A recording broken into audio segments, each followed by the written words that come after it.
बच्चों सोचो, अगर आपके टीवी के रिमोट पर, आपके फ्रिज पर और आपके स्नैक्स पर, जितने भी आपके घर में स्नैक्स हैं, सब पर अगर आपका पड़ोसी राज करने लगे तो कैसा लगेगा।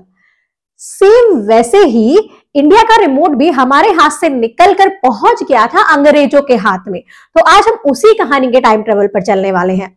हेलो बच्चों, वेलकम टू मिस्टी क्लासरूम, जहां हम कर रहे हैं आपकी class 8 new NCERT exploring society का चैप्टर नंबर 4, जिसका नाम है the colonial era in India. यहाँ थोड़ा मिसप्रिंट हो गया है तो इसको थोड़ा अवॉइड करिएगा, मैंने टाइम बचाने के लिए इसी पर ही करेक्शन कर दिया है। तो ये आज की कहानी, आज की जो पूरे चैप्टर है वो एक मूवी जैसा है, जिसमें आपको हीरो भी मिलेंगे, विलेंस भी मिलेंगे, ट्विस्ट भी होगा, वार भी, और एकदम एक्साइटमेंट वाले मूवमेंट भी होंगे। लेकिन फर्क सिर्फ इतना है कि ये सब मूवी नहीं, एक रियल में ही ये सब हुआ था। तो चलिए अपनी सीट बेल्ट बांध लीजिए, शुरू करते हैं ये चैप्टर। जो ईस्ट इंडिया कंपनी हमारी इंडिया में आई थी, कंपनी बनकर नहीं, एकदम टिकटॉक जैसे ट्रेंड में चलने वाले पावर में आने लगी थी। मतलब जैसे टिकटॉक का ट्रेंड चल गया था ना, ऐसे ही उसका ट्रेंड चल गया था, पावर में वो लोग आने लगे थे। तो चलिए इसी तरीके से मजेदार तरीके से पूरा चैप्टर पढ़ते हैं आपका वन शॉट वीडियो में, और शुरू करते हैं। स्टार्टिंग में आपका पैराग्राफ है, nearly 2 centuries ago the early Britons in Bengal and the sister presidencies regarded the land and the people as fair game for plunder. Under the later Britons as administrator, the plunder is proceeding far more outrageously today than at any preceding period. Modern England has been made great by Indian wealth always taken by the might and the skill of the stronger. ये बोला है William Digby ने। इसका मतलब समझ लेते हैं कि बच्चों लगभग 200 साल पहले क्या हुआ था कि जो ब्रिटिश थे, अंग्रेज थे, वो भारत में आए तो थे वो व्यापार करने, ट्रेड करने, लेकिन धीरे धीरे आकर उन्होंने यहाँ पर अपना हक जमा लिया। अब जैसे बाद में मतलब उन्होंने भारत को एक लूटने की चीज समझा, वो उसको एक लूटने का, वहां पर शासन करने का सोचने लगे। अब जैसे जैसे बाद में वो शासन बन करने लगे एज ए एडमिनिस्ट्रेटर, तो क्या हुआ कि ये जो लूटपाट थी ये और ज्यादा बढ़ने लगी, ये रुकी नहीं, और ज्यादा बढ़ने लगी।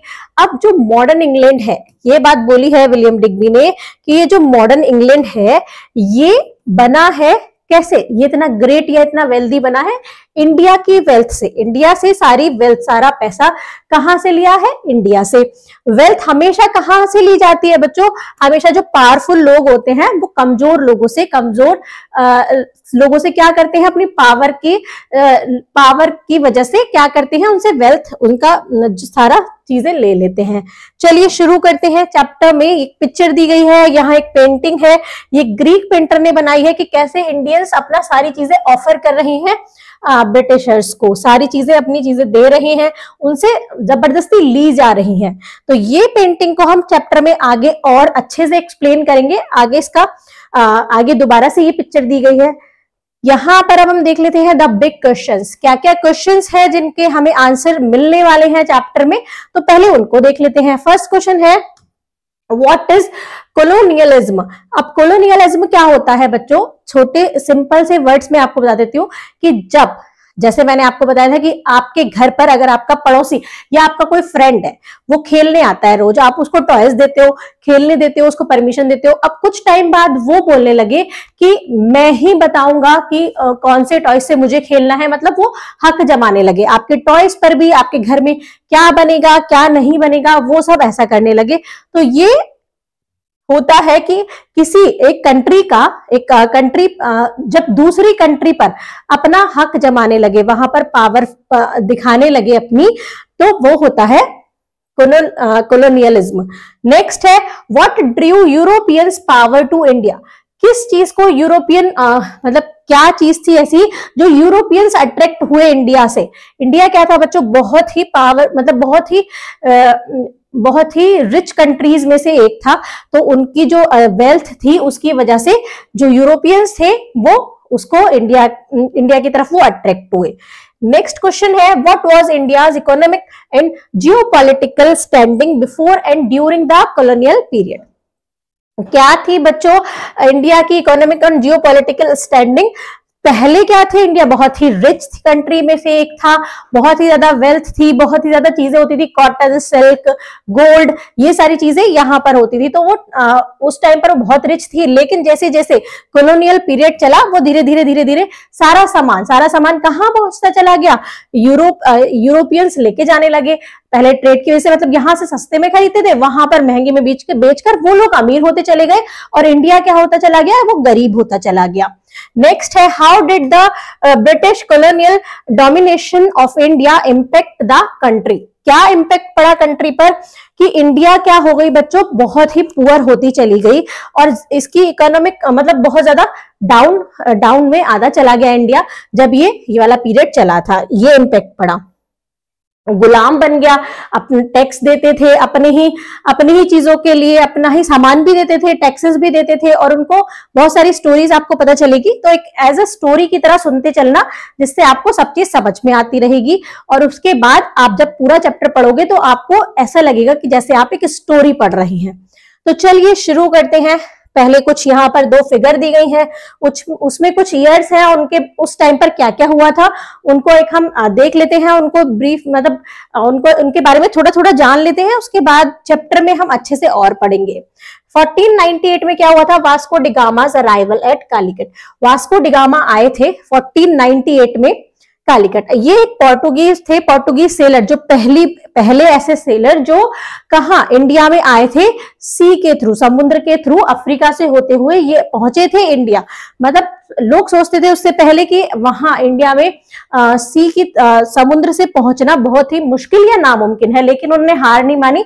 वो जब तक नहीं पहुंच गए, वो ट्राई करते रहे, और पूरा अफ्रीका घूमते घूमते इधर उधर होते होते वो पहुंच गए इंडिया। और कहाँ उतरे, कालीकट, जो अब केरला में कोझिकोड के नाम से है।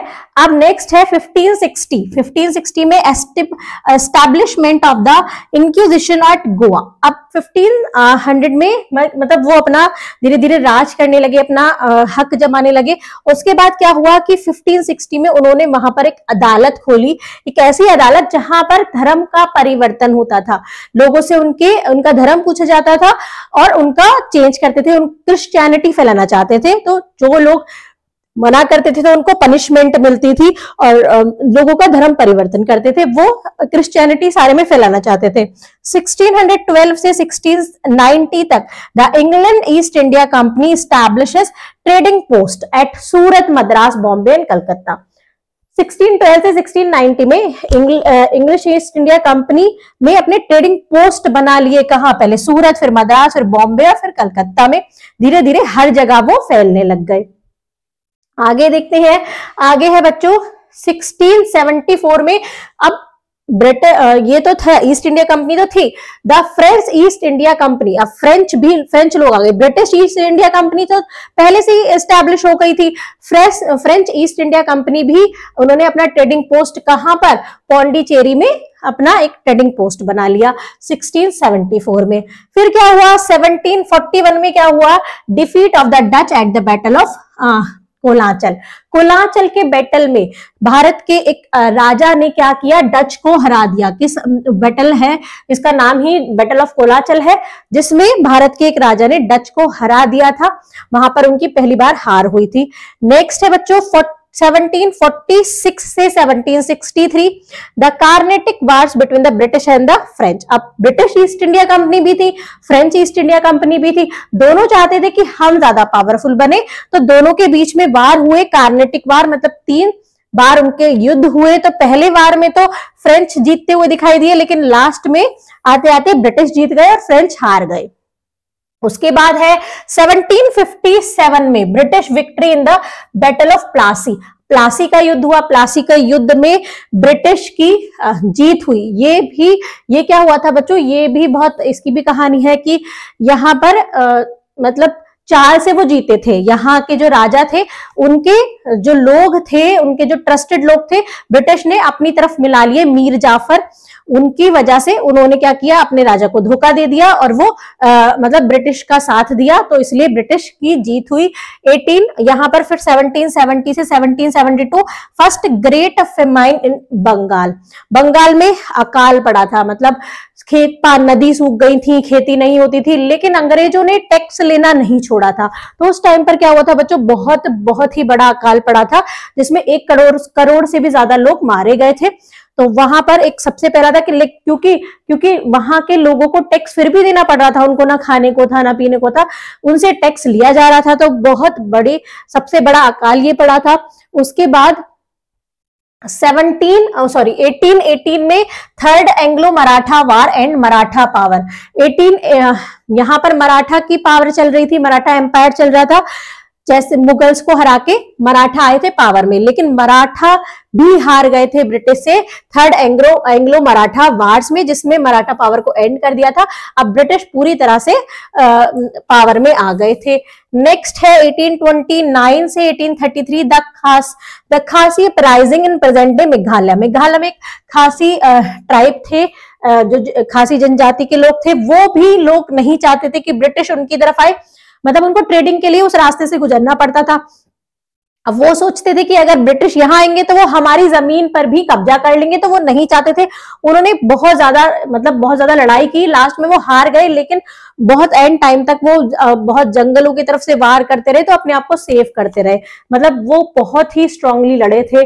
आगे देखते हैं 1835 मकॉलेज मिनट ऑन इंडियाज एजुकेशन। क्या हुआ कि इंडिया में गुरुकुल्स होते थे, है ना, तो वहां पर अपनी रीजनल लैंग्वेज सिखाई जाती थी, अपनी लैंग्वेज होती थी, लेकिन अंग्रेजों ने क्या किया, उनको बोला कि ये लैंग्वेज आप मतलब काम की नहीं है। इंग्लिश को उन्होंने क्या किया कि नए नए स्कूल्स खोले और कॉलेज खोले, जिसमें इंग्लिश को मेन लैंग्वेज रखा।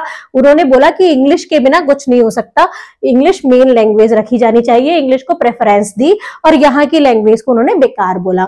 नेक्स्ट है बच्चों, यहां पर 1849 से 1848 से 49 fall the Sikh empire, the East India Company annexes Punjab. Punjab में सिख एम्पायर चल रहा था। रणजीत सिंह के बारे में जो मैंने आपको बताया था प्रीवियस चैप्टर में, ये मराठा और ये सिख, ये सब मैं आपको पहले चैप्टर में पढ़ा चुकी हूँ। तो यहाँ पर भी क्या हुआ था कि यहाँ पर भी उनकी हार हो गई थी, और ईस्ट इंडिया कंपनी ने पंजाब पर भी अपना कब्जा कर लिया था। नेक्स्ट है 1858 the British crown and the rule of the East India Company start the British Raj. मतलब जो ब्रिटिश क्राउन है उसने ईस्ट इंडिया कंपनी यहाँ पर राज कर रही थी, लेकिन लोग क्या हुए, तब आते आते मतलब इतने परेशान हो गए कि लोग ऑब्जेक्शन उठाने लगे, बोलने लगे। तो अंग्रेजों को लगा कि अब ईस्ट इंडिया कंपनी राज नहीं करेगी, अब सीधे ब्रिटिश राज होगा, मतलब सीधे जो ब्रिटिश की रानी है, द ब्रिटिश क्राउन, वो राज करेंगी डायरेक्टली। तो यहाँ पर इसको बोला जाता है start of the British Raj. Last में बच्चों 1857 में हुआ था द ग्रेट इंडियन रिबेलियन, जिसमें बहुत सारे हमारे लोगों ने क्या किया कि मतलब विद्रोह किया, चीजों को रोका, ऑब्जेक्शन उठाया, लड़ाई करी, जिसके बाद हमारे देश को क्या मिली थी, आजादी। तो बहुत टाइम लग गया था उसमें भी, लेकिन शुरुआत यहीं से हो गई थी। तो ये पूरा चार्ट मैंने आपको, दोनों चार्ट समझा दिए हैं, इसके पीछे की टोटल स्टोरी मैंने आपको शॉर्ट में बता दिए, हम पूरा चैप्टर में पढ़ेंगे आगे। अब हम चलते हैं इंट्रोडक्शन पर। The rise of colonialism. अब इसका राइज कैसे हुआ, कैसे एक कंट्री दूसरे कंट्री पर शासन करने आई, क्यों आए ये लोग ब्रिटिश से इंडिया, सिर्फ इंडिया ही आए या फिर और भी जगह गए, तो वही देखते हैं। After the decline of the Mughal empire, regional power like the Marathas became strong. जब मुगल एम्पायर धीरे धीरे गिरने लगा था, तो मराठा जो एम्पायर था वो स्ट्रॉन्ग होने लगा। मराठास के बारे में मैंने आपको पढ़ाया था राइज ऑफ मराठा में, कि धीरे धीरे वो पावर में आने लगे। लेकिन by the early 19th century Marathas भी डिफीट हो गए, किससे, ब्रिटिश से। ब्रिटिश ने मराठास को भी हरा दिया, मतलब जो इतनी पावर थी, जिन्होंने मुगल्स को हराया था, उनसे भी ज्यादा पावरफुल आए, मतलब उन मराठास को हरा दिया किसने, ब्रिटिश ने। India became known as the jewel in the crown of the British empire. India जाने लगी ज्वेल इन द क्राउन। अब इसका मतलब क्या है बच्चों, एक एग्जाम्पल से समझते हैं कि जैसे आपके पास एक क्राउन है, मतलब आपके पास एक ताज है, उसमें बहुत ज्यादा नग, बहुत सारे नग लगे हुए हैं, आप सारे ही कीमती हैं, लेकिन उसमें सबसे ज्यादा एक नग है जो बहुत ही ज्यादा कीमती है, मतलब बहुत बड़ा नग स्टोन है जो आपके सबसे ऊपर, ताज पर सबसे ऊपर लगा है, तो आप क्या कहोगे, उस स्टोन को सबसे प्रीसियस कहोगे। ऐसे ही ब्रिटिश ने क्या सोचा कि पूरे जितनी भी कंट्री है सारी अच्छी है, मतलब सब क्या थे, ब्रिटिश क्या चाहते थे, पावर, मतलब पावरफुल बनना। तो उन्होंने देखा कि बहुत सारी कंट्री हैं जो रिच है, लेकिन सबसे ज्यादा रिच कंट्री कौन सी है, इंडिया है। तो इंडिया को उन्होंने क्या बोला, इंडिया को उन्होंने नाम दिया jewel in the crown, jewel in the crown बोला। इस तरीके से but military victories were not the only reason, मतलब सिर्फ मिलिट्री जो विक्ट्रीज थी वो सिर्फ एक रीजन नहीं था, बहुत सारे और रीजन थे कॉलोनियलिज्म के। Was a global process. तो वो क्या क्या रीजन थे आइए देखते हैं। अब इसके बारे में मैं आपको बहुत बार बता चुकी हूँ। कॉलोनियलिज्म क्या होता है, when one country takes control of the another region, जब एक कंट्री दूसरे रीजन पर, दूसरी कंट्री पर, दूसरी जगह पर अपना हक जमाने लगे, कंट्रोल करने लगे। सेटअप सेटलमेंट, वहां पर सेटलमेंट करने लगे, सेटअप कर ले settlement. Imposes it's political, economic and cultural system, मतलब खुद के तरीके से वहां पर सब चीज चलाने लगे, पॉलिटिकल भी, इकोनॉमिकली भी और कल्चरली भी, अपना सब चीज वहां पर, वहां के लोगों पर थोप दे। तो उसी को ही हम क्या बोलते हैं, कॉलोनियलिज्म बोलते हैं। It exist since ancient times, ये बहुत पहले से चलता आ रहा था कि मतलब जो लोग होते थे, जो कमजोर लोग होते थे, उन पर जो पावरफुल लोग होते थे वो हक जमाने आते थे। लेकिन जो मेजर फेज आया बच्चों वो हुआ 15वीं सेंचुरी से स्टार्ट। इस पीरियड को हम बोलते हैं एज ऑफ कॉलोनियलिज्म। किस पीरियड को, जब ये वाला पीरियड चला था जब ब्रिटिश ने इंडिया पर आकर शासन किया था। During this time Europeans nation such as Spain, Portugals, Britain, France and the Netherland expanded across the world. ये सारे जो यूरोपियंस थे, Spain, Portugals, Britain, France, Netherland, ये सब पूरे वर्ल्ड में फैले हुए थे, पूरे वर्ल्ड में एक्सपेंड हो रहे थे। कहां कहां पर, मतलब जैसे अफ्रीका में, अमेरिकाज में, ऑस्ट्रेलिया में। ये लोग क्या करते थे, आपस में ही जंग थी कि हम सबसे पावरफुल बने, हम सबसे वेल्दी बने। तो वो कैसे मिलती, जब वो पावरफुल जो कंट्रीज थे वहां से जाकर वेल्थ को लेके आते। तो ऐसे करके ये लोग पूरे कंट्री में, पूरे वर्ल्ड में फैले हुए थे और अपनी ताकत दिखाना चाहते थे, जमाना चाहते थे। इस वजह से ऐसा सब हुआ उस पीरियड में। Why did Europeans colonize other land? अब अदर लैंड को क्यों कॉलोनाइज करते थे, वो वहां पर हक क्यों जमा रहे थे, पॉलिटिकल कंपटीशन। अब यूरोपियंस अपनी जगह पर भी रह सकते थे, जैसे हर कंट्री है अपनी जगह, अपने अपने प्लेस पर अपना अपना राज जमा सकते थे, लेकिन उनको क्या करना था, उनके आपस में ही पॉलिटिकल कंपटीशन थे, आपस में ही वो लोग कंपटीशन में रहते थे। Each European power wanted to be strongest. अब हर यूरोपियन पावर चाहती थी कि हम सबसे स्ट्रॉन्गेस्ट बने। इकोनॉमिक गेन था एक reason, they wanted new resources. अब वो नई नई रिसोर्सेज चाहते थे, ट्रेड के जो रूट्स थे वो चाहते थे कि ट्रेड बढ़े और मार्केट्स बढ़े। इस चीज के लिए भी उन्होंने दूसरे कंट्री पर जाकर, मतलब वहां से शुरू किया। रिलीजियन मोटिव भी था उनका, वो क्रिश्चियनिटी फैलाना चाहते थे लोकल पॉपुलेशंस में। साइंटिफिक क्यूरियोसिटी भी थी, कुछ लोग लूटपाट के लिए नहीं, कुछ लोग एक्सप्लोर करना चाहते थे नई नई लैंड को और वहां के नेचर को एक्सप्लोर करना चाहते थे, समझना चाहते थे कि उस दूसरी जगह का नेचर क्या है। मतलब कुछ लोग लूटपाट के लिए नहीं, कुछ लोग अपने इंटरेस्ट के लिए भी आते थे। साइंटिफिक क्यूरियोसिटी थी कि वो वहां के बर्ड्स, एनिमल्स, वेदर्स, ट्रीज, ये सबको समझ पाए। प्लंडर, अब सबसे मेन रीजन था प्लंडर, लूटपाट के लिए। To take away gold, spices and wealth from the colonies, वहां से वो लोग गोल्ड ले जाएं, स्पाइसेस ले जाएं, वहां की वेल्थ ले जाते थे और अपनी जगह पर जाकर खुद अमीर बनते चले गए। तो ये सारे रीजन थे। The civilising mission, myth versus reality. जो सिविलाइजिंग मिशन था वो क्या, मतलब मिथ क्या है, उसमें रियलिटी क्या है, वो देखते हैं। यूरोपियंस क्या कहते थे, European claimed they were bringing civilization and process to the colonies. वो कहते थे कि हम यहाँ इसलिए आए हैं, जब वो हक जमाने आते थे, वहां से काम करने आते थे, तो वो कहते थे कि हम यहाँ सिविलाइजेशन फैलाने और यहाँ के प्रोग्रेस के लिए आए हैं, कि यहाँ के लोग भी आगे बढ़े। वो ऐसा कहते थे, ठीक है, ऐसा नहीं था। They often describe nation people as savage, primitive and barbaric. वो डिस्क्राइब करते थे नेशन के लोगों को, यहाँ के लोगों को डिस्क्राइब करते थे, जंगली बोलते थे, बिना पढ़े लिखे बोलते थे और बिना कल्चर, मतलब उनका कोई भी उनमें मैनर्स नहीं है, इस टाइप से वो बोलते थे।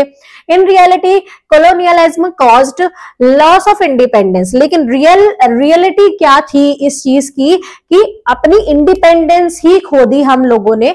एक्सप्लॉयटेशन ऑफ नेचुरल रिसोर्सेज, जो नेचुरल रिसोर्सेज से उसका एक्सप्लॉयटेशन होने लगा, मतलब यहां से वो चीजें लेके जाने लगी। Destructions of traditional culture and economy, destruction हुआ ट्रेडिशनल कल्चर का और इकोनॉमी का। तो some modern developments occurs like railways, they mainly benefited by the colonializers। मतलब यहाँ पर बहुत सारी चीजें अच्छी भी हुई, कुछ डेवलपमेंट हुए, मॉडर्न डेवलपमेंट हुए, जैसे रेलवे आया या टेलीग्राफ वाला चीजें आई, लेकिन उनका जो मेन प्रॉफिट था, मेन बेनिफिट था, वो उन्हीं लोगों को था, मतलब कॉलोनाइजर्स का था, जो राज करते थे उन्हीं लोगों का था। हमको बहुत कम था, इंडियंस को बहुत कम था, उन लोगों को ज्यादा था। Impact and decline of colonialism, क्या था इम्पैक्ट, क्या पड़ा? Colonialism connected the world through trade and travel, but the benefit went mostly to European power। अब colonialism ने क्या किया, वर्ल्ड को एक दूसरे से कनेक्ट तो किया, लेकिन जो मेन जो उनका बेनिफिट हुआ, कनेक्शन, इस कनेक्शन का बेनिफिट किसने उठाया? यूरोपियन पावर्स ने उठाया सारा, क्योंकि उन्होंने क्या किया कि सारी चीज सस्ते में लेके वहां जाकर बेकी और अमीर बनते चले गए। तो जो मेन जो मकसद था, मेन मतलब एक अच्छा था कि वर्ल्ड आपस में कनेक्ट हुआ ट्रेड और ट्रैवल के लिए, लेकिन बेनिफिट हमारे इंडियंस को बिल्कुल भी नहीं मिला। Colonised people suffer poverty, slavery and inequality. अब जो लोग सफर कर रहे थे वो गरीबी से गुजर रहे थे और उनसे फोर्स्ड लेबर कराई जा रही थी, उनसे जबरदस्ती काम कराया जा रहा था और इनइक्वालिटी वो सफर कर रहे थे। Slowly resistance movement begin in many colonies. अब धीरे धीरे क्या हुआ, लोगों को बुरा लगने लगा कि उनको किसी और के अंडर में काम करना पड़ रहा है, तो उन्होंने रजिस्ट करना स्टार्ट किया। मतलब पुराने टाइम से बहुत सारे लोग रजिस्ट करते थे, जब वार होते थे तो उन्होंने भी इंस्पिरेशन लेके रजिस्ट करना स्टार्ट किया। बहुत सारी जगह पर तो मतलब वो रेजिस्टेंस काम भी किया। After world war second colonial rule decline, world war second के बाद ये जो कॉलोनियल रूल है धीरे धीरे गिरने लगा, डाउन होने लगा। Many countries including India 1947 gain independence, बहुत सारी कंट्रीज ने इंडिपेंडेंस मिली, उसमें इंडिया भी थी। इंडिया को कब मिली थी? 1947 में। तो बहुत सारे मूवमेंट चलाए गए थे, क्विट इंडिया मूवमेंट हुआ था और गांधी जी ने बहुत सारी चीजें हुई थी, रिबेलियन हुए थे। तो उसके बाद हमारे इंडिया को क्या मिली थी? आजादी मिली थी और बहुत सारे कंट्रीज को भी ऐसे ही आजादी मिली थी। तो आगे चलते हैं, आगे अब पूरा पढ़ेंगे। यहाँ कॉलोनियलिज्म के बारे में हमने पढ़ा है। अब India that centre of global trade, अब इंडिया क्या था? इंडिया सेंटर था ग्लोबल ट्रेड का। कैसे? India has trade link with Greek and Roman more than 2000 year ago. अब ऐसा नहीं है कि उस टाइम पर ही इंडिया से व्यापारीय ट्रेड होता था, उससे पहले भी 2000 साल मोर देन 2000 ईयर्स एगो भी ग्रीक और रोमन्स इंडिया के साथ लिंक्ड थे। मतलब बहुत पुराने टाइम में भी इंडिया क्या था? एक शॉपिंग मॉल जैसा था, मतलब वहां से लोग सामान खरीदते थे और लेके जाते थे। India goods like spices, cotton, ivory gems and sandalwood, teak wood and wood steel were in great demand in the Mediterranean world. बहुत सारी चीज इंडिया की, बहुत सारा सामान, जैसे इसमें एग्जाम्पल्स दिए गए हैं, स्पाइसेस हैं, मसाले बहुत फेमस थे, कॉटन हो गया, सैंडवुड, स्टील वुड और वुड्स स्टील बहुत ही बढ़िया क्वालिटी की होती थी। तो डिमांड थी वर्ल्ड में इसकी सामान की। Until the 16th century CE India was a vibrant economic and cultural power house. 16th century तक इंडिया बहुत ही समझ लीजिए इकोनॉमिकली भी स्ट्रांग था और कल्चरल भी बहुत ही स्ट्रांग था। तो बहुत सारे बहुत अच्छी, एक समझ लीजिए बहुत ही अमीर कंट्री में से एक था। Economist Angus Maddison estimated then that India contributed 1/4 of the world GDP, ranking among the 2 largest economies with China. एक इकोनॉमिस्ट है एंगस मेडिसन, उन्होंने एस्टिमेट लगाया कि इंडिया का जो कंट्रीब्यूशन है वो 1/4 है, मतलब अबाउट 25% है, जो कि किस रैंक में आता है, जो इंडिया की two largest economy with China, मतलब चाइना और इंडिया की सबसे लार्जेस्ट इकोनॉमी थी उस टाइम पर। European travellers describe India as flourishing, rich in manufacturing, agriculture and trade network. अब यूरोपियन जो ट्रैवलर्स आते थे उन्होंने इंडिया को कैसे एक्सप्लेन किया था, वो कहते थे कि ये एक तरक्की करता हुआ देश है, फ्लोरिशिंग मतलब तरक्की कर रहा है, मैन्युफैक्चरिंग में भी रिच है, एग्रीकल्चर में भी रिच है, और ट्रेड नेटवर्क्स भी इसके बहुत अच्छे हैं, मतलब सामान आता जाता हर कंट्री में इससे इंडिया से होता है। Why Europeans come to India, अब यूरोपियंस इंडिया ही क्यों आए, इंडिया क्यों आए? अब सीधे सीधे लॉजिक है कि इंडिया सबसे रिच कंट्री में से एक था, सबकी नजर इंडिया पे थी, सब वहां से व्यापार करना चाहते थे, तो यूरोपियंस भी ऐसे ही चाहते थे। India's wealth and prosperity made its an attractive target to European nation. European nations का जो मेन टारगेट बना वो किस वजह से, इसकी वेल्थ की वजह से और उसकी प्रॉस्पेरिटी की वजह से उन्होंने इस चीज को अट्रैक्ट किया। From the 16th century onwards, countries like Portugal, the Netherlands, Britain, France, Denmark began sailing to India। अब यहाँ पर 16th century से ये सब लोग, पोर्टुगल्स हैं, नीदरलैंड मतलब डच, ब्रिटेन हो गए, फ्रांस, डेनमार्क, इन्होंने से इंडिया आना स्टार्ट किया। Their first aim was trade, उनका पहला जो मकसद था वो सिर्फ ट्रेडिंग था, व्यापार करना ही था, जैसे और कंट्रीज कर रही थी। But gradually turn into the political and territorial control. अब धीरे धीरे ये जो ट्रेडिंग का जो उनका मकसद था वो धीरे धीरे बदल गया, पॉलिटिकल, अपनी मतलब पॉलिटिकल और टेरिटरी मतलब अपना कंट्रोल वहां पर जमाना चाहते थे, इंडिया में जमाना चाहते थे। India global reputation as a rich land of opportunity sparked European colonial ambitions। India की जो ग्लोबल रेपुटेशन थी वो as rich as a land of opportunities, मतलब ये एक ऐसी लैंड थी जिसमें बहुत सारी अपॉर्चुनिटीज थी, व्यापार की भी थी। अब लेकिन उन्होंने क्या समझा, इसको यहाँ पर अपना राज चलाने का सोचने लगे, वो इसको अपना क्या सोचने लगे कि हम यहाँ पर रह के इन लोगों को अपने अंडर ही काम कराएंगे। नेक्स्ट पॉइंट है हमारा, सबसे पहले कौन आया था, ये मैंने आपको बताया था, Vasco da Gama and the beginning of Portuguese rule. सबसे पहले वास्को डिगामा आए थे, किस सन में आए थे वो जल्दी से कमेंट कर दीजिए, मैंने आपको स्टार्टिंग में बताया है और यहाँ पर भी होगा आई थिंक। वो बिगिनिंग ऑफ, जब पोर्टुगीज के रूल्स की बिगिनिंग हुई वो कैसे हुई, यहां पर देखिए सबसे पहले ही ये लिखा गया है 1498 Portuguese explorer Vasco da Gama reach Kappad near Kozhikode Kerala, the first European to arrive in India by sea. ये पहले पोर्टुगीज थे, पोर्टुगीज सेलर थे, पुर्तगाली थे जो इंडिया में पहली बार पहुंचे समुद्र के द्वारा, समुद्र के रास्ते से इंडिया में आए। ऐसा पहला यूरोपियन कहां पहुंचे, जो केरला में एक कालीकट नाम के पोर्ट पर पहुंचे। His arrival open the way for European colonialization in India.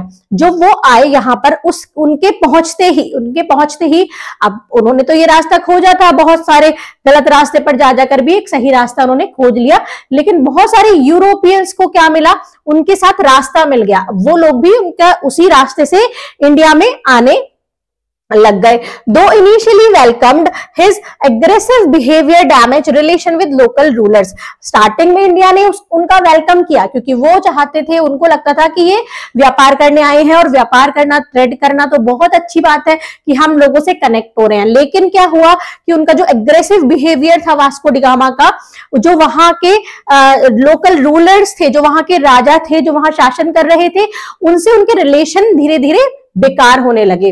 On his second voyage 1502 he attacked Indian merchant and bombarded Calicut from the sea।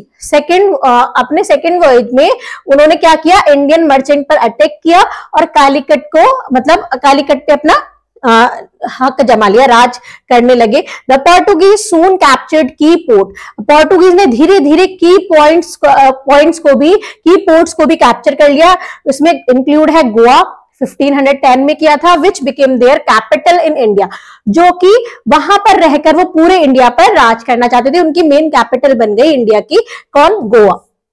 They also set up trading post along the Malabar and Coromandel coast. उन्होंने अपने और भी trading post बना लिए मालाबार और Coromandel coast में भी अपने, मतलब धीरे धीरे वो जगह जगह पर अपने ट्रेडिंग पोस्ट सेटअप करते चले गए। Portuguese control and religious prosecution, यहां पर क्या हुआ कि उन्होंने कैसे कंट्रोल किया, इंडिया में आके कैसे कंट्रोल स्टार्ट किया, और रिलीजियस उनका मतलब लोगों को रिलीजन के अकॉर्डिंग उन्होंने कैसे परेशान किया वो भी देख लेते हैं। इंट्रोड्यूस द कार्टेज सिस्टम, पास सिस्टम, उन्होंने एक पास सिस्टम इंट्रोड्यूस किया कि जो भी शिप अरेबियन सी से आएंगे उनको परमिशन लेनी पड़ेगी वहां सेल करने के लिए, मतलब वहां पर चलाने के लिए उनको परमिशन लेनी पड़ेगी, और जिनके पास भी वो पास नहीं होगा, ship without this pass were seized, वो शिप को सीज कर लिया जाएगा, वो लोग अपने पास सीज करके रख लेंगे जिनके पास भी वो पास नहीं होगा। इसी वजह से उनके given them novel dominance and a monopoly over the spice trade for nearly 100 years, इसी वजह से उनको उनके नोवल डोमिनेंस और स्पाइस ट्रेड के लिए मोनोपोली उनकी 100 इयर्स तक चली। Along with trade, the Portuguese spread Christianity by force, trade के साथ साथ वो अब रिलीजियस में क्या करने लगे, क्रिश्चियनिटी फैलाने लगे, वो चाहते थे कि सब क्रिश्चियनिटी को एक्सेप्ट कर ले। इसी वजह से उन्होंने क्या किया, गोवा में 1560 में उन्होंने इनक्यूजिशन स्टार्ट किया, एक ऐसी कोर्ट या ऐसा अदालत बनाई जिसमें लोगों को टॉर्चर किया जाता था, पनिश किया जाता था, जो लोग हिंदू, मुस्लिम, ज्यूज और क्रिश्चियन जो कन्वर्ट नहीं करते थे उन लोगों को पनिश किया जाता था और टॉर्चर किया जाता था। जो अपने पुराने मतलब जो हिंदू थे वो हिंदू फेथ को फॉलो कर रहे थे, मुस्लिम्स अपने, तो उनको सबको पनिश किया जाता था, बोलते थे कि क्रिश्चियनिटी ही एक्सेप्ट करो। Many Hindu temples were destroy, इस वजह से बहुत सारे हिंदू टेम्पल्स को भी डिस्ट्रॉय कर दिया गया। By force conversion took place, और फोर्सफुली कन्वर्जन भी कराने लगे। द गोवा इनक्यूजिशंस कंटिन्यूड अंटिल 1812, मतलब जो इंडियन जो क्रिश्चियन लोग भी थे उनके भी जो मतलब जो लोग पुराने अपने फेथ लेके चल रहे थे, पुरानी अपनी चीजें मान रहे थे, उनको सबको पनिश किया गया। अब ये जो इनक्यूजिशन का कब तक चला, 1812 तक ये अदालत चली थी। आगे चलते हैं, आगे पढ़ते हैं। The arrival and the trade off the Dutch, अब डच कैसे आए और उन्होंने कैसे ट्रेड करना चाहा इंडिया के साथ, यहां पढ़ लेते हैं। The Dutch arrived in India in the early 17th century, early 17th century में डच इंडिया पहुंचे।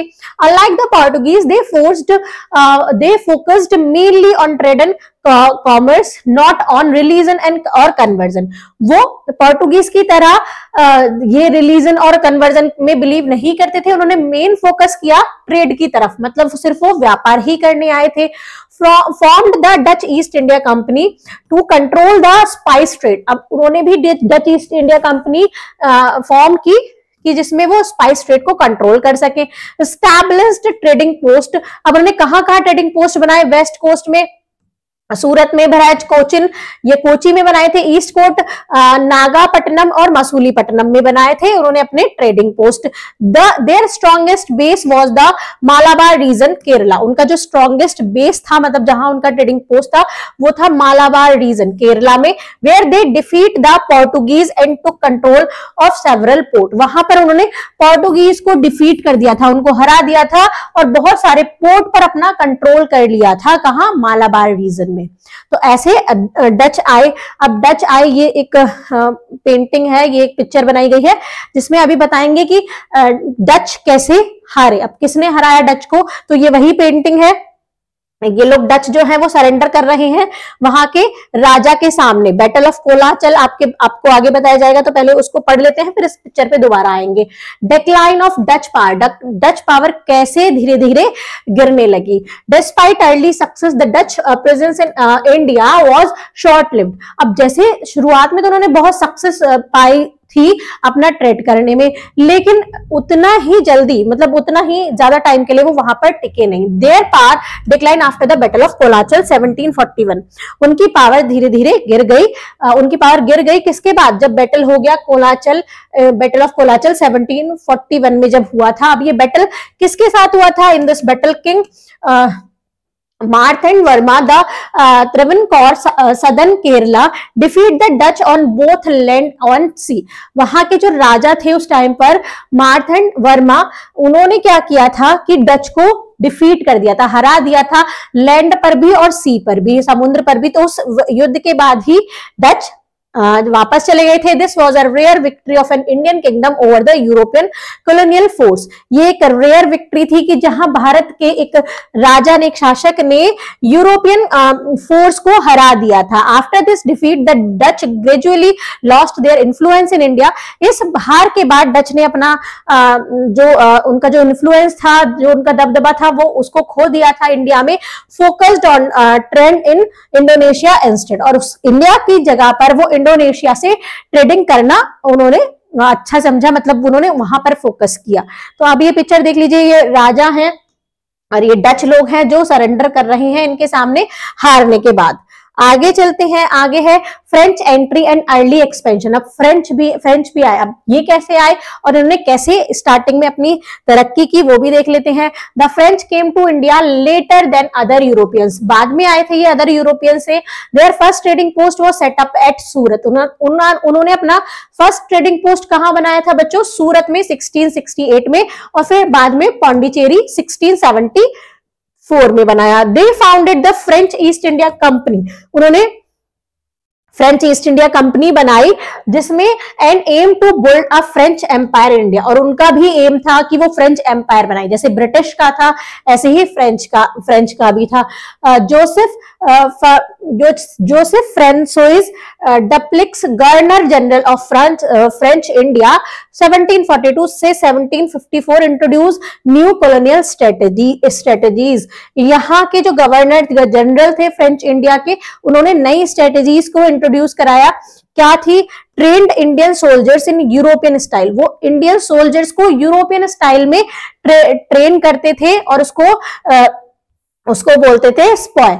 ठीक है। Used indirect rule. अब इनडायरेक्ट भी रूल करते थे। वो कैसे? Supporting local rulers and controlling them as puppet. अब लोकल रूलर्स को सपोर्ट करते थे और उनको एक पपेट की तरह यूज करते थे। मतलब कहते वो थे और करते यहाँ के जो लोकल रूलर थे वो उनको फॉलो करते थे। जो ये लोग बोलते थे, जो ये यूरोपियंस बोलते थे, उनको फॉलो करते थे। तो वो एज अ पपेट काम करते थे। आगे चलते हैं, French decline and limited influence. अब कैसे डिक्लाइन हुआ और उनका लिमिटेड इन्फ्लुएंस कैसे रहा? The French ambition were stopped by the Carnatic war. कब स्टॉप हुआ? जब कार्नेटिक वार्स हुए। तो ये कार्नेटिक वार हुए 1746 से 1763 तक। A series of battle with the British. तो ब्रिटिश के साथ इनकी लड़ाई हुई थी। ब्रिटिश भी चाहते थे हम भी यहाँ पूरा शासन करें, हम यहाँ अपना रूल चलाए, और फ्रेंच भी ऐसे ही चाहते थे। दोनों में लड़ाई हुई, तो उस वार को कार्नेटिक वार के नाम से जाना जाता है। 3 बार लड़ाई हुई थी। तो पहले में तो स्टार्टिंग में तो फ्रेंच जीतते दिखाई दिए फर्स्ट वार में, लेकिन आगे के वार में ब्रिटिश जीत गए और फ्रेंच हार गए। डप्लिक्स captured Madras.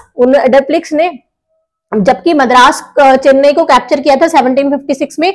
The France later lost power the British. लेकिन बाद में क्या हुआ कि ब्रिटिश जीत गए और फ्रेंच हार गए। After defeat their control was reduced to Pondicherry and few small enclaves. अब हारने के बाद जो उनका कंट्रोल था वो धीरे धीरे घट के कहां पहुंच गया? सिर्फ पौंडीचेरी में और कुछ छोटे छोटे जगहों पर ही उनका राज रह गया फ्रेंच का।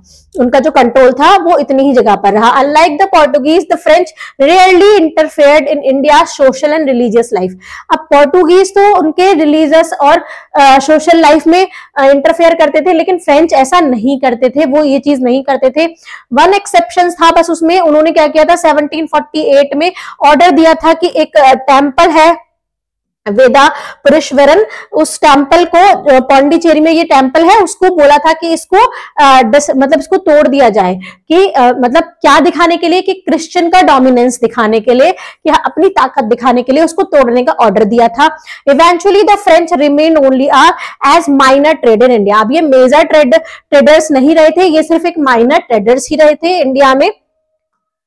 आगे देखते हैं, ये एक पिक्चर है, ये भी एक पौंडीचेरी की पिक्चर है, जहां पर ये वाला जो पूरा है मद्रास का दिखाया गया है। यहाँ पर इन्होंने फोर्ट बनाया था, मतलब यहाँ पर अपनी ये ट्रेडिंग पोस्ट जो बनाते हैं तो वो समुद्र के पास बनाते थे। ये पूरा समुद्र है, यहाँ पर पूरा समुद्र है, तो इस टाइप से ये बनाते थे। आगे देखते हैं।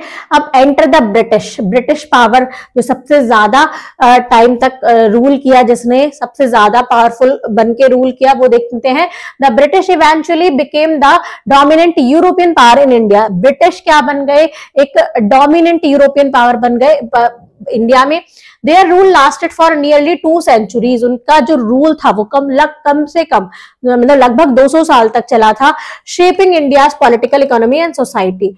अब इस चीज से क्या हुआ?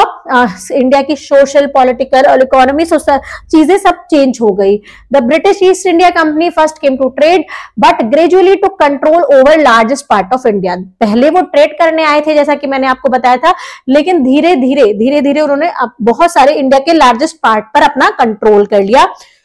उनकी सक्सेस किस वजह से थी? Their success was due to strong naval power and advance weapon. उनकी जो नेवल पावर थी बहुत ही स्ट्रांग थी और उनके जो वेपन थे बहुत ही एडवांस थे। ठीक है। Divide and rule policy. वो डिवाइड एंड रूल पॉलिसी खेलते थे, मतलब जो यहाँ के जो राजा थे जो छोटी छोटी जगहों पर राज कर रहे थे, मतलब छोटे छोटे प्लेस पर, तो उनमें आपस में जो लड़ाई रहती थी तो उन्हीं का फायदा उठाकर उन्होंने डिवाइड एंड रूल पॉलिसी खेली, लोगों को आपस में ही लड़वाया, आपस में ही भड़काया। Exploiting rivalries among the Indian rulers, मतलब आपस में ही उनकी लड़ाई करवा के डिवाइड एंड रूल पॉलिसी उन्होंने खेली। Efficient administration and alliance with local leaders. उनका जो एडमिनिस्ट्रेशन था और जो अलायंस था लोकल लीडर्स के साथ, उस वजह से भी over time trade turn into territory and economic control become political control. जैसे जैसे टाइम बीतता गया, ट्रेड हमारा टेरिटरी में चेंज हो गया और इकोनॉमिक कंट्रोल जो था उनका वो पॉलिटिकल कंट्रोल में भी चेंज होता गया। This began the long colonial era of Britain dominance in India. ये एक लॉन्ग पीरियड था, 200 साल बहुत बहुत ज्यादा होते हैं, तो इसी की वजह से ये सब हुआ, जो उनकी स्ट्रेटेजीज थी सारी। From traders to rulers. अब ट्रेडर बन के आए थे वो रूलर्स कैसे बने?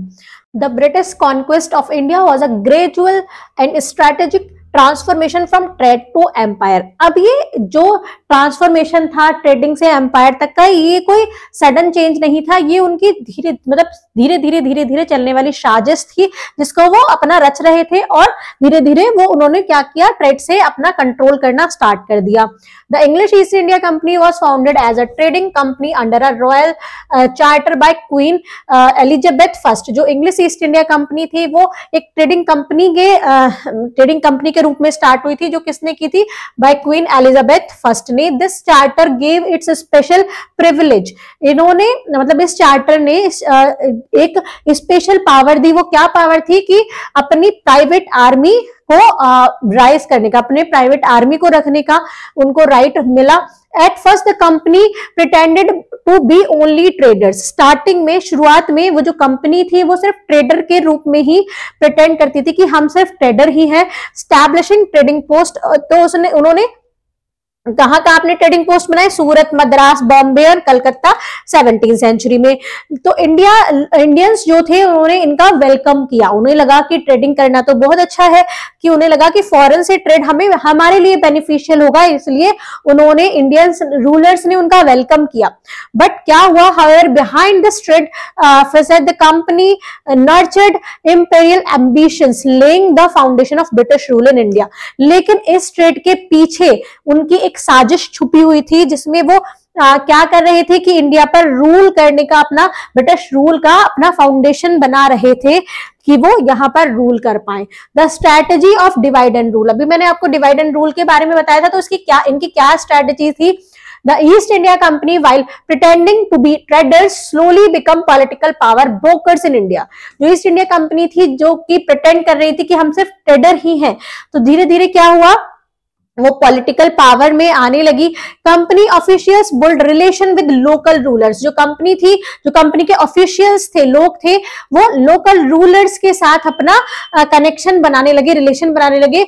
Offering military to help to one side in local rivalries. मतलब जो वो क्या कहते थे कि हम तुम्हारी युद्ध में मदद करेंगे। जो आपस में आपकी मतलब जो लोकल राजा थे उनमें भी आपस में लड़ाई होती रहती थी, तो उन्होंने क्या किया, उनके साथ लोकल रूलर के साथ रिलेशन बनाए कि हम आपकी हेल्प करेंगे। They exploited dispute between the king, princes and nobles, उन्होंने उन लोगों के बीच के डिस्प्यूट का, जो लड़ाई था, उसका फायदा उठाया। A method known as divide and rule, और इस मेथड को डिवाइड एंड रूल्स के नाम से जाना जाता है। The British also encouraged religious and social division, creating tension between Hindu Muslim to weaken unity. अब जो हिंदू मुस्लिम में भी उन्होंने मिसअंडरस्टैंडिंग क्रिएट की, जिससे मतलब जो वो यहाँ की इंडिया के लोगों की यूनिटी है, एकता है, उसको तोड़ पाए। This clever manipulation allowed them to gain control without appearing as open invaders. अब ये जो उनकी जो चालाकी थी, ये जो मैनिपुलेट कर रहे थे लोगों को, इन्होंने इनको कंट्रोल, मतलब इनका जो कंट्रोल है वो धीरे धीरे बढ़ा दिया, जबकि ये एक ओपनली नहीं लड़ रहे थे, वो पीछे से ही लड़ रहे थे, फिर भी उनका कंट्रोल ज्यादा होता चला गया। ये एक पिक्चर है जिसमें east India company through Plassey 1757, ये एक पेंटिंग है। आगे पढ़ते हैं इसके बारे में। द बैटल ऑफ प्लासी, इस जो ये बैटल हुआ था प्लासी का, ये बहुत इसी के बारे में ये पिक्चर है, तो इसके बारे में हम पहले पढ़ लेते हैं, फिर जाएंगे। ये 1757 में, और उसके बाद ब्रिटिश पावर राइज हुई थी, ब्रिटिश पावर में आए थे ब्रिटिश लोग। इसमें क्या हुआ था बच्चों? The battle of Plassey 1757 was a turning point in Indian history. Indian history में एक ये टर्निंग पॉइंट था। कैसे? Conflict across between Sirajuddaula, Nawab of Bengal, Bengal के राजा थे उस टाइम पर सिराजुद्दौला, और Robert Clive East India Company में, ईस्ट इंडिया कंपनी की तरफ से थे। तो इन्होंने क्या किया, मतलब इन्होंने क्या किया, इनसे युद्ध के, मतलब इनसे वार के दौरान इन्होंने क्या किया कि जो इनके सिराजुद्दौला के जो नवाब मतलब कमांडर थे ये सिराजुद्दौला के, मीर जाफर, इनको अपनी तरफ ले लिया।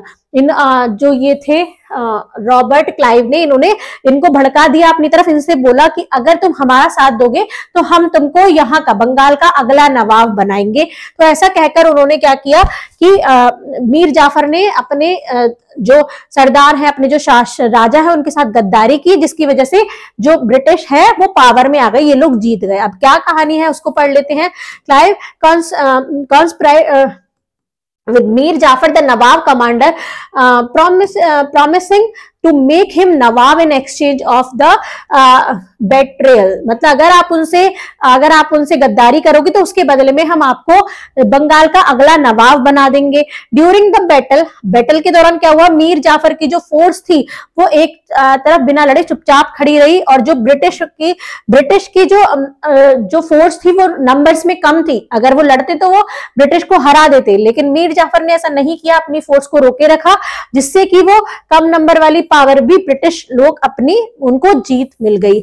After Plassey the company became the real ruler of Bengal and Mir Jafar became the symbol of battle in India।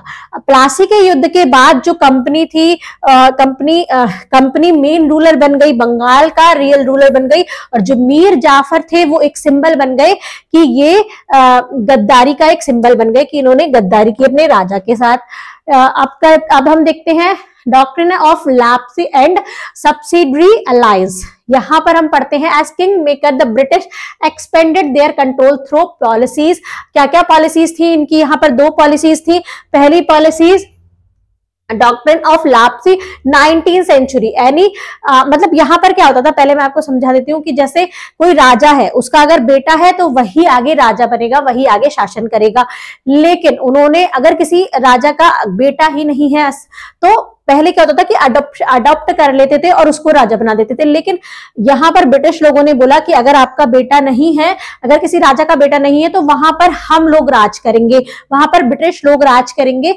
और अडॉप्शन, अगर कोई अडॉप्ट कर रहा है तो उसको भी लीगल नहीं माना, उसको बोला कि अडॉप्शन को अलाउ ही नहीं किया। अगर किसी का बेटा नहीं है, रियल सन नहीं है, तो उसकी जगह पर ब्रिटिश लोग ही क्या करने लगे, राज करने लगे। Any princely state without a natural male heir would be annexed by the British. अगर किसी का बेटा नहीं है तो वहां पर ब्रिटिश लोग ही राज करेंगे। Ignore the Indian custom of adoption, adoption को भी उन्होंने इग्नोर किया, नहीं माना। Created resentment among Indian rulers and contributed to the 1857 rebellion. और इसी वजह से जो 1857 का जो रिबेलियन है, और मतलब लोगों का क्या था, गुस्सा बढ़ गया, मतलब लोगों के चाहते थे कि ये लोग नहीं राज करें, तो ये और पावर में आया। अब है नेक्स्ट सब्सिडियरी अलायंस। इसमें क्या था, Indian rulers had to accept a British resident to their court. अब यहां पर भी एक्सप्लेन कर देती हूँ आपको कि उन्होंने बोला था कि आपको अपने कोर्ट में हमारा एक ब्रिटिश रेजिडेंट रखना होगा, एक आदमी रखना होगा। अब वही जो रूलर है, जो कोर्ट में रहेगा, वही डिसाइड करेगा कि किससे आपको ट्रेड करना है। अगर किसी विदेशी जो कंट्री है वहां पर ट्रेडिंग करनी है नहीं करनी है, किससे दोस्ती करनी है, किससे लड़ाई करनी है, वही डिसाइड करता था। तो मतलब इन्होंने क्या किया कि वही अपना ही रूल चला दिया वहां। They paid for British troop. अब वो ब्रिटिश की जो सेना थी उसको भी पेड करते थे। Could not conduct foreign relation independently. कोई भी फॉरेन रिलेशन अपने आप से नहीं रख पाते थे। Appeared as protection but actually transferred real power to the British. अब वो इसलिए वो कहते तो ये थे कि हमने ये प्रोटेक्शन के लिए रखा है, लेकिन ये क्या था, ये ब्रिटिश अपने रियल पावर में आते चले गए, ब्रिटिश की ही पावर वहां पर चले, इस वजह से ऐसा उन्होंने किया था। These method created what was called an empire on the cheap vast British control with minimal cost. अब इस मेथड में उन्होंने क्या किया कि उनकी कॉस्ट भी नहीं लगी। कॉस्ट सारी किसकी लगी, जो यहाँ के लोकल जो रूलर्स थे उनकी कॉस्ट लगी, और उन्होंने अपना पूरा राज भी कर लिया। The Nizam of Hyderabad 1958 was the first to enter such an alliance. अब इस चीज में सबसे पहला एंटर करने वाला जो था वो निजाम ऑफ हैदराबाद था 1798 में, और धीरे धीरे और भी लोगों ने फॉलो किया। From paradise to hell. अब पैराडाइज जो बंगाल है उसको पैराडाइज बोला जाता था कि एक स्वर्ग की तरह है। अब वो पैराडाइज एक हेल में कैसे बदला, बंगाल अंडर कंपनी रूल। जब वो कंपनी का रूल चल रहा था, बैटल ऑफ प्लासी हुआ था, उसके बाद बंगाल में भी कंपनी का रूल चलने लगा था, तो वो पैराडाइज से हेल में कैसे बदला, स्वर्ग से नरक में कैसे बदला, ये देख लेते हैं। After the battle of Plassey 1757, जब प्लासी का युद्ध हुआ था 1757 में, उसके बाद East India Company gained the right to control revenue in Bengal, Bihar and Orissa, India's richest provinces. अब इंडिया की जो रिचेस्ट प्रोविनेंस थी कौन कौन, बंगाल, बिहार और उड़ीसा। तो यहाँ पर जो ब्रिटिश थे उनको हक मिल गया था, उनको राइट मिल गया था कि वो यहां से रेवेन्यू लेने लगे, टैक्सेस लेने लगे। रॉबर्ट क्लाइव ने क्या किया, called the Bengal the paradise of earth. Robert Clive Bengal को क्या बोलते थे, the paradise of the earth बोलते थे, मतलब धरती पर, पृथ्वी पर स्वर्ग के जैसा। कंपनी क्यों बोलते थे ऐसा, क्योंकि वहां पर जो लैंड थी बहुत ही फर्टाइल थी, वहां बहुत ही अच्छा एग्रीकल्चर था, बहुत सारी चीजें वहां पर बहुत अच्छी अच्छी थी, इसलिए वो पैराडाइज बोलते थे। Company officials collected maximum revenue but ignored governance and welfare. वहां जो कंपनी थी वहां पर बहुत अच्छा टैक्स लेती थी, मैक्सिमम टैक्स लेती थी, मैक्सिमम रेवेन्यू लेती थी, और लोगों के बारे में नहीं सोचते थे। Harsh land revenue demand forced farmer to pay high cash taxes regardless of harvest quality. अब क्या होता था कि खेती अगर नहीं अच्छी होती थी, हार्वेस्ट नहीं अच्छा होता था, तो टैक्सेस क्या कर दिए जाते थे, कम कर दिए जाते थे। लेकिन ऐसा उन्होंने नहीं किया, ऐसा कंपनी ने नहीं किया, कंपनी ने और टैक्सेस ज्यादा बढ़ा दिए जब वहां की हार्वेस्ट अच्छी नहीं हुई। तो इससे क्या हुआ, this exploitation turn paradise into hello. अब जब वहां के लोगों से ज्यादा टैक्सेस लिए जाने लगे, जबकि पास उनके पास पैसा नहीं है अपने खाने पीने के लिए भी, और उनसे पैसा ज्यादा लिए जाने लगा, तो क्या हुआ, धीरे धीरे धीरे धीरे वो पैराडाइज हेल में बदलता चला गया। अब वो किस वजह से बदला, एक और पेज पे आगे पढ़ेंगे। जो people of the Bengal, for the people of the Bengal, यहाँ पर दिखाया गया है पीपल वेटिंग फॉर फेमाइन। बहुत बड़ा अकाल पड़ा था, उसके बारे में मैंने आपको स्टार्टिंग में बताया था, अब आगे उसके बारे में पढ़ेंगे। तो यहाँ पर ये एक पिक्चर है उसी अकाल की, आगे चलते हैं। The great Bengal famine 1770 to 1772। यहां पर देखते हैं, सब crop failure followed by harsh tax collection led to one of India's worst famine. अब बहुत ज्यादा टैक्सेस लिया जाने लगा, हाँ मतलब बेकार फसल होने के बाद भी टैक्सेस ज्यादा कलेक्ट किए जाने लगे कंपनी के द्वारा, तो एक बहुत बड़ा अकाल पड़ा, नदियां भी सूख गई। Nearly 10 million peoples, 1/3 of Bengal population died. लगभग 1 करोड़ लोग मारे गए, जिसमें 1/3 पॉपुलेशन बंगाल की थी। Despite this crisis, the company increased land taxes instead of reducing them. इसके बाद भी, इस क्राइसिस के बाद भी जो कंपनी थी उसने टैक्स, अपने लैंड टैक्स को इंक्रीज कर दिया, कम करने के बजाय उसको और बढ़ा दिया।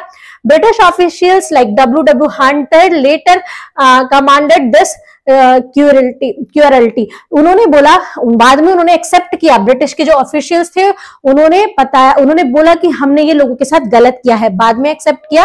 दे sold their cattle, their tool, their son and daughters. उन्होंने अपने कैटल्स भी बेच दिए, जो बंगाल के लोग थे अपने कैटल बेच दिए, अपने टूल्स, अपना जो भी सामान था वो बेच दिया, बल्कि अपने बेटा और बेटी, सन और डॉटर्स को भी बेचा। Till no buyer for children could be found. जब बच्चों के कोई खरीदार नहीं मिला तो उन्होंने लीव्स और मतलब ट्री की लीव्स और घास खाना भी स्टार्ट कर दिया था, क्योंकि खाने के लिए कुछ था नहीं, तो वो लोग यही खा के वो मतलब वो सोच रहे थे कैसे ही मतलब जिंदा रहे, तो कुछ ना कुछ खाते थे, तो वो पेड़ों की पत्तियां और घास खाने लगे। The famine expose the companies grid and human policies. अब इस जो ये अकाल पड़ा था, इसने बता दिया कि ये जो कंपनी है, ये जो ब्रिटिश लोग हैं, ये कितने ग्रिडी हैं, इनमें इंसानियत नहीं है, ये सिर्फ पैसा लेने आए हैं। Making the start of recurring famine under British rule. जब ब्रिटिश रूल के अंडर ये अकाल पड़ा था, तो उससे ये पता चल गया कि ये जो कंपनी है सिर्फ ग्रिडी है, पैसे की है, लालची है, सिर्फ इसमें ह्यूमैनिटी नहीं है, ये लोगों का अच्छा करने नहीं आई है। Recurring famine and British neglect. क्या हुआ कि ये जो अकाल था ये आते रहता था थोड़े थोड़े टाइम पर, मतलब जगह जगह पर आते रहता था, लेकिन ब्रिटिश जो लोग थे इसको नेग्लेक्ट करते थे। कैसे, वो देख लेते हैं। Famine become frequent during British rule. British rule के टाइम पर ये अकाल पड़ते रहते थे। Caused by greed, free market policies and grain exports. किस वजह से? क्योंकि जो ब्रिटिश थे वो टैक्स मतलब खेती अच्छे से हो नहीं हो, उनको टैक्सेस पूरे लेने होते थे, और अपना जो सारा सामान है वो ब्रिटिश भेजना होता था। जो दौलत है, जो उसका पैसा लेते थे, वो ब्रिटिश की तरफ भेजते थे, चाहे इंडिया में कितनी भी प्रॉब्लम आए। During the great famine of 1878 to 1876 to 78 about 8 million Indians died mainly in the Deccan Plateau। जो ग्रेट फेमाइन के टाइम पर जो लोग मरे थे वो डेक्कन प्लेट्यू से थे। अप्रोक्स 8 मिलियन इंडियंस की डेथ हुई थी। There is to be no interference with the price of food। कोई भी जो फूड का प्राइस था उसमें कमी नहीं करी जाती थी, जबकि लोगों के पास पैसा नहीं था। At the height of famine, Leighton held a great Delhi दरबार for 68,000 guests, showing British indifference। मतलब जब अकाल का टाइम चल रहा था तो जो वहां के जो एक शासक था, मतलब जो ब्रिटिश के लोगों में जो मेन लीडर था, उसने क्या किया कि एक बहुत बड़ी दावत रखी। 68,000 गेस्ट बुलाए गए, ये दिखाने के लिए, ब्रिटिश पावर को दिखाने के लिए कि लोग भूखे मर रहे हैं, लेकिन वो दावत कर रहे थे। While Indians starved, about 1 million tons of rice were exported to Britain each year। जब इंडियन जो थे वो भूखमरी मतलब भूखे मर रहे थे, तब 1 million ton of rice export किया जाता था हर साल। कहाँ? ब्रिटेन में। Total famine death during British rule 50 to 100 million people. कितनी टोटल जो डेथ थी वो 50 to 100 मिलियंस ऑफ पीपल थे जो लोग मरे थे, equal to the world war second. जो वर्ल्ड वॉर सेकेंड के टाइम पर इतने ही लोग मरे होंगे, इतने लोग अकाल में मर चुके थे। British relief camp were too few and poorly supplied. वहां पर ब्रिटिश रिलीफ कैंप भी खोले गए लोगों के लिए, लेकिन उसमें ना के बराबर ही खाना दिया जाता था, बहुत कम फैसिलिटी दी जाती थी, खाना दिया जाता था, बहुत ही अच्छे बुरे तरीके से उसको ट्रीट किया जाता था। Showing complete neglect of Indian life. मतलब उनको जो इंडियंस थे उनकी लाइफ से कोई भी लेना देना नहीं था, उनका मेन मकसद था पैसा और वहां पर राज करना। Earlier famine were local but colonial policies made them massive and deadly. जो पहले मतलब शुरुआत में जो अकाल पड़ते थे वो नॉर्मल होते थे, मतलब इतना ज्यादा बड़े नहीं होते थे, छोटे लेवल पर होते थे, ऐसे बहुत ज्यादा कमी नहीं आती थी। लेकिन यूरोपियंस की वजह से, ब्रिटिश की वजह से ये बड़े होते चले गए। क्यों? क्योंकि उन्होंने ना तो उनको खाने को दिया, उनसे खाना भी ले लिया, उनसे और पैसे भी लेने लगे, उनको बिल्कुल भी कुछ भी नहीं दिया, तो ये बहुत ही बड़े लेवल पर पहुंच गए और डेडली भी हो गए, लोग उससे मरने लग गए। Plunging rural Indian to deep poverty, और जिसने इंडिया को बहुत ही ज्यादा गरीबी में पहुंचा दिया। आगे देखते हैं the drain of India's wealth, India की वेल्थ कैसे खत्म हुई, कैसे कम हुई। फाउंडेशन ऑफ ब्रिटिश एक्सप्लॉयटेशन, और कैसे फाउंडेशन हुआ ब्रिटिश एक्सप्लॉयटेशन का। The economic exploitation of India was the core of the British colonial policy. अब जो पैसे थे वो यहाँ इंडिया से लेके जाते, इंडिया का सारा पैसे होते थे और ब्रिटेन में जाकर ब्रिटिश लोग क्या करते थे, वहां पर इंडस्ट्रीज, कंपनीज खोल रहे थे। After the battle of Plassey 1757 wealth from Bengal begin to flow to Britain. Battle जब हुआ था प्लासी का 1757 में, तो जो भी बंगाल के जो पैसे थे वो सब पूरा पैसा पहुंच गया कहां, ब्रिटेन में, सारा पैसा वहां पहुंचा जाने लगा। US historian Brooks Adams 1895 observe, ये एक ब्रूक एडम्स, ये एक हिस्टोरियन है, इन्होंने लिखा The Bengal plunder begins to arrive in London. The industries revolution began with the year of 1760. क्या हुआ कि जब बैटल ऑफ प्लासी हुआ था 1757 में, तो 1760 से जो ब्रिटेन में है वहां इंडस्ट्रीज बनने लग गई। जो बंगाल से जो पूरा लूटा गया खजाना था वो वहां जाकर ब्रिटेन में जाकर एक इंडस्ट्रियल रिवॉल्यूशन में बदल गया। This show that the industrial revolution in Britain was partly funded by the stolen wealth of India. अब ये दिखाता है कि जो भी इंडस्ट्रियल रिवॉल्यूशन था ब्रिटेन में वो कहां से गया, कहां से चुराया गया है, इंडिया की वेल्थ से, इंडिया का ही पैसा है, इंडिया से लेके और उसको ब्रिटेन में लगाया गया। अनदर यूएस हिस्टोरियन, एक यूएस हिस्टोरियन ने ये भी बोला है, विल डोरेंट ने, it the stolen wealth of India, इसको ये बोला गया है कि ये धन, ये पैसा कहां से लिया गया है, ये इंडियन से ही चुराया गया पैसा है। The riches extracted from the Indian help Britain's economy rise by leaving India impoverished, मतलब जो सारा पैसा है वो यहां से ले जाकर ब्रिटेन की इकोनॉमी को तो राइज कर दिया, बहुत बढ़ा दिया, ब्रिटेन को तो बहुत अमीर बना दिया, लेकिन जो हमारी इंडिया है वो और गरीब होती चली गई, क्योंकि जब पैसा सारा वहां पहुंचता चला गया तो इंडिया के पास कुछ भी नहीं बचा। आगे देखते हैं Indian thinkers expose the drain theory. अब ये ड्रेन थ्योरी को इंडियन थिंकर्स, इंडियन जो हिस्टोरियन थे उन्होंने भी डिफाइन किया है, तो उनके अकॉर्डिंग भी देख लेते हैं। Dadabhai Naoroji 1901 in his book poverty and un British rule in India compiled data proving massive drain of wealth from India. Dadabhai Naoroji ने अपनी किताब poverty and un British rule in India में लिखा है, इसके बारे में पूरा डेटा प्रोवाइड किया है, जो हमारी इंडिया की वेल्थ है वो कैसे ब्रिटेन पर जाकर पहुंची। Romesh Chandra Dutt in economic history of India, इन्होंने भी अपनी बुक में लिखा है, इकोनॉमिक हिस्ट्री ऑफ इंडिया में सपोर्ट किया है नौरोजी को, और भी एविडेंस बताए हैं, और भी ज्यादा प्रूफ दिए हैं कि कैसे इंडिया की वेल्थ वहां पहुंची। There study show billions of pound were extracted bye the British, ये इनकी स्टडी ने दिखाया कि बहुत बिलियंस ऑफ पाउंड एक्सट्रैक्ट किए गए हैं ब्रिटिश की तरफ, मतलब इंडिया से लेके ब्रिटिश पहुंचाए गए हैं। रीसेंट एस्टिमेट बाय अच्छा पटनायक फ्रॉम फॉर 1765 टू 1938, लगभग कितना, $45 ट्रिलियन इन टुडेज वैल्यू, आज की वैल्यू में ये कितना था, about 13 time Britain's GDP in 2023। ये 13 टाइम था ब्रिटेन की जीडीपी जो 23 में थी, 2023 में उसका 13 टाइम था कि जितना पैसा इंडिया से लिया गया। The wealth drain occurred through, किस तरीके से वेल्थ ली गई, excessive taxes and unfair trade policy, बहुत ज्यादा टैक्सेस लिए गए और ट्रेड पॉलिसी भी अनफेयर थी, क्योंकि इंडिया के सामान को सस्ते में लिया जाता था और जो ब्रिटिश गुड्स होते थे उनको महंगे में दिया जाता था। Indians paying for railway, telegraph and wars that mainly served British interests. यहाँ पर इंडियंस ने अपना सब, मतलब अपने रेलवे बनी, जो टेलीग्राफ थे, वार थे, वो इंडियंस ने ही पे किया, लेकिन उसका जो उनका जो मेन जो पैसा था वो कहाँ, ब्रिटिश में जाता था, ब्रिटिश लोगों को उसका ज्यादा फायदा मिलता था। in this wealth had stayed in India, the country could have been far more prosperous at independence. अगर ये wealth जो अगर गई है ब्रिटिश के पास, अगर ये इंडिया के पास ही रहती तो जो आजादी के टाइम पर इंडिया हमारा बहुत ही ज्यादा रिच होता और प्रॉस्पेरियस होता। अब एक इमेज जो मैंने स्टार्टिंग में दिखाई थी उसके बारे में यहां पर पूरा एक्सप्लेन किया गया है। द फिगर ऑफ ब्रिटेन या Britain sit high and upright. जो ये ऊपर बैठे हैं ये ब्रिटेन के लोग हैं।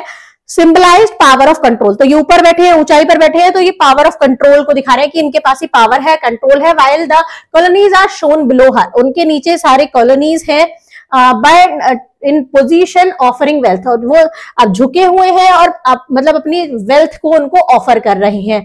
बट ऐसा था नहीं, उनको ऑफर नहीं किया गया था बल्कि उनसे जबरदस्ती लिया गया था। This show how Britain seized India's riches by force and deceit not by the ग्रीनविन ऑफरिंग, मतलब ऑफरिंग के थ्रू नहीं था बल्कि उनसे जबरदस्ती लिया गया था। The light skin Britannia and dark skin Indian reflect the racist believe in white superiority that justified colonial rule. यहाँ पर ये व्हाइट कलर के जो दिखाए गए हैं वो ब्रिटेन के लोग दिखाए गए हैं, और जो डार्क स्किन है वो कौन, इंडियन की दिखाई गई है। तो यहाँ पर ये भी दिखाया गया है कि जो व्हाइट लोग हैं वो सुपीरियर हैं, इस टाइप से इस पिक्चर में दिखाया गया है, ऐसा शो किया गया है। देखो animals from India, animals from India, India offering pearls and jewels, ये लोग ऑफर कर रही हैं। China offering a precious jar, China offer कर रहा है एक प्रीसियस जार ऑफर कर रहा है इनको। The East India Company's naval power, इनकी नेवल पावर है Britannia with the lion symbolizing power, ये लायन पर बैठे हैं तो ये पावर शो कर रहे हैं। God Mercury symbolising commerce and travel. The two dark figure Indians, यहाँ डार्क फिगर के इंडियंस है ये, offering bales of cotton, bales of cotton को ऑफर कर रहे हैं। तो ये सब यही चीज दिखाया गया है। आगे देखते हैं changing landscape India under British rule. कैसे लैंडस्केप चेंज हुआ ब्रिटिश रूल के अंडर में इंडिया का। The expansion of British colonial rule transform nearly every aspect of India's life. जो ब्रिटिश का एक्सपेंशन था, जैसे जैसे वो पूरे इंडिया में फैलता जा रहा था, उससे क्या हुआ कि इंडिया की लाइफ हर तरीके से चेंज हो गई। उसमें कल्चर हो, इकोनॉमिकली हो, पॉलिटिकली हो, सब तरीके से चेंजेस आ गए। The British believed their culture, system and ideas were superior and sought to reshape India in their image. British believe करते थे कि जो उनके खुद का कल्चर है, खुद के आइडियाज है, वो ही सुपीरियर है, इसलिए वो रिशेप करना चाहते थे इंडिया की इमेज को रिशेप करना चाहते थे कि उनका ही कल्चर वहां चले। Traditional India economy, society, education and governance were drastically Altered, मतलब ट्रेडिशनल जो बहुत टाइम से पहले से चलती आ रही थी इंडिया की इकोनॉमी, सोसाइटी, जो भी एजुकेशन थी, गुरुकुल्स थे, जो उनकी लैंग्वेजेस पढ़ाई जाती थी, जो जिस तरीके से वो अपनी गवर्नमेंट चला रहे थे, उन सबको बदल दिया, चेंज कर दिया। New laws, institutions, railways and land policies were introduced to serve British interest not Indian welfare. नई नई लॉ, इंस्टीट्यूशंस, रेलवेज और बहुत सारी लैंड पॉलिसीज निकाली गई जो ब्रिटिश के इंटरेस्ट को दिखाती है, मतलब उन्हीं का ही उसमें फायदा था, ना कि इंडिया का उसमें कोई फायदा हो रहा था। This period mark the turning point in India's history. ये जो पीरियड था ये इंडिया की हिस्ट्री में एक टर्निंग पॉइंट था। एज सेंचुरीज ओल्ड स्ट्रक्चर वर रिप्लेस, क्योंकि बहुत टाइम से चलते आ रहे जो भी स्ट्रक्चर था, जो भी उनकी चीजें थी, वो सब चेंज हो रही थी by colonial system designed to exploit rather than develop the country। वो हमारी कंट्री के डेवलपमेंट के लिए नहीं थी, चेंजेस थे लेकिन हमारी कंट्री के लिए डेवलपमेंट के लिए नहीं, बल्कि उसको एक्सप्लॉइट करने के लिए, उसको बर्बाद करने के लिए ये सब था। Decline of India's indigenous industries, कैसे जो इंडिया की इंडस्ट्रीज थी उनमें कैसे गिरावट आई वो देख लेते हैं। Before British rule India was a global leader of manufacturing, famous for its textile, cotton, silk, wool, jute, heap and core. बहुत मतलब ब्रिटिश रूल से पहले इंडिया बहुत ही फेमस था, वहां की जो टेक्सटाइल थी बहुत ही ज्यादा फेमस थी, पूरे वर्ल्ड में वो वहां से सप्लाई होता था। India cotton fabric from fine muslins to rich woven silk were highly prized across Asia and Europe. Asia और यूरोप में उसके हाईली प्राइस दिए जाते थे, जो भी इंडिया की जो कॉटन फैब्रिक था।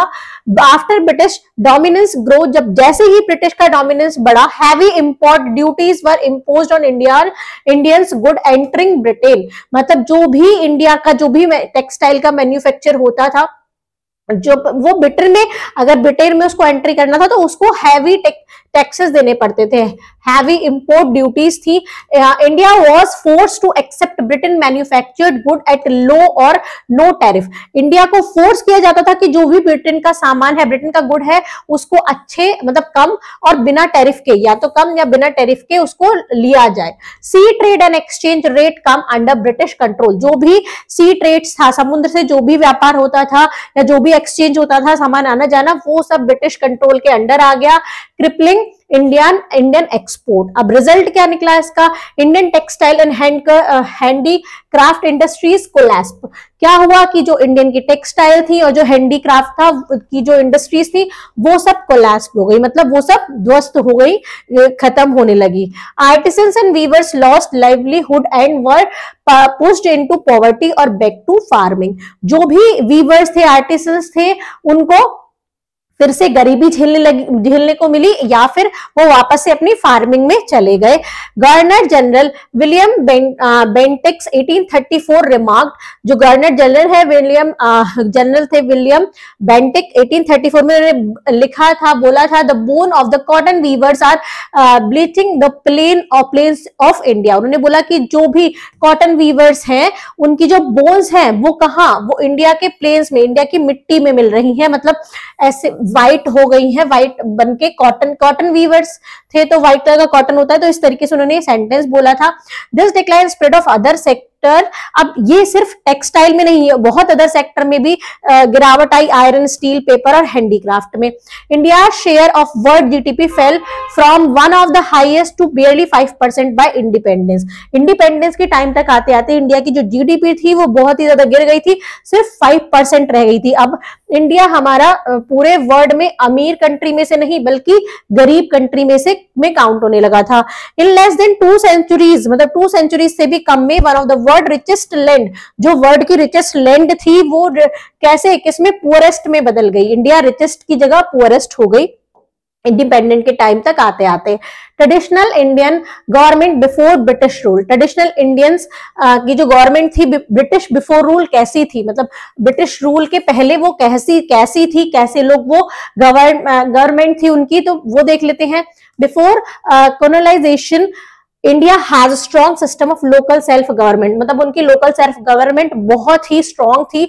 विलेज जो पंचायत होती थी, विलेज काउंसिल जो होती थी, वो हर तरीके के जो प्रॉब्लम्स है वो हैंडल करती थी, डिस्प्यूट को रिजॉल्व करती थी, इरिगेशन को मेंटेन करती थी, रोड और जो भी वेलफेयर एक्टिविटीज थी सबको मैनेज करती थी। Regional kingdom had evolved efficient administrative structure suit to local need, मतलब उनकी सब जो लोकल नीड थी वो सबको सेटिस्फाई करते थे।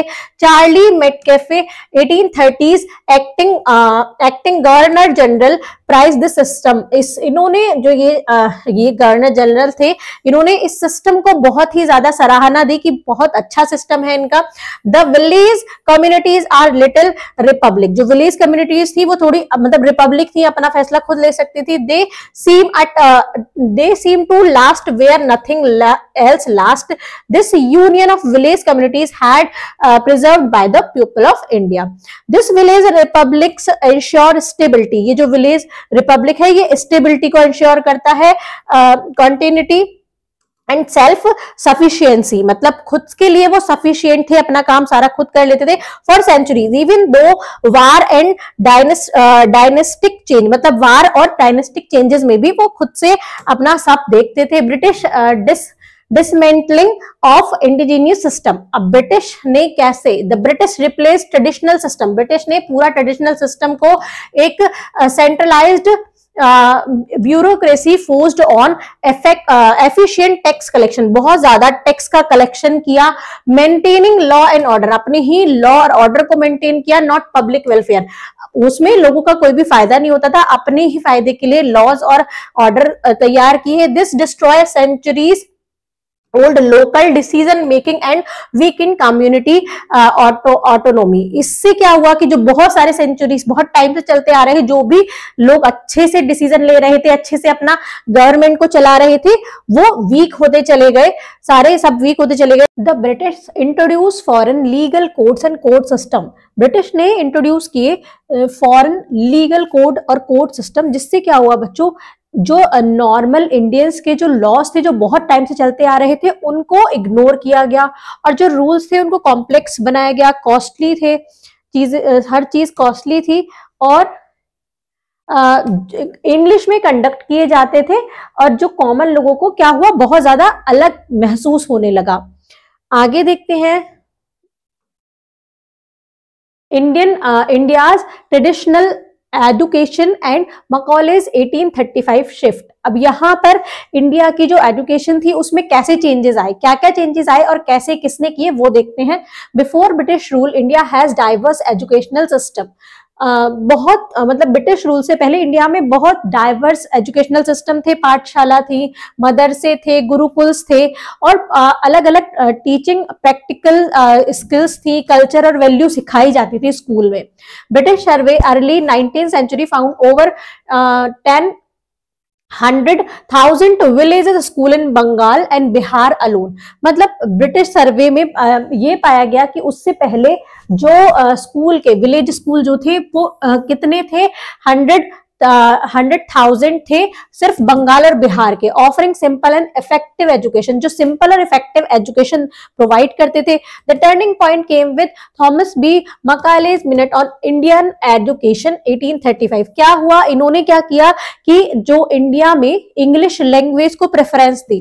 मकालेज dismiss Indian knowledge and claiming, English knowledge को उन्होंने डिसमिस कर दिया, कि हिंदी जो इंडियन नॉलेज है उसको डिसमिस कर दिया, और ये बोला कि a single shelf of a good European library was worth the whole nation literature of India and Arabia।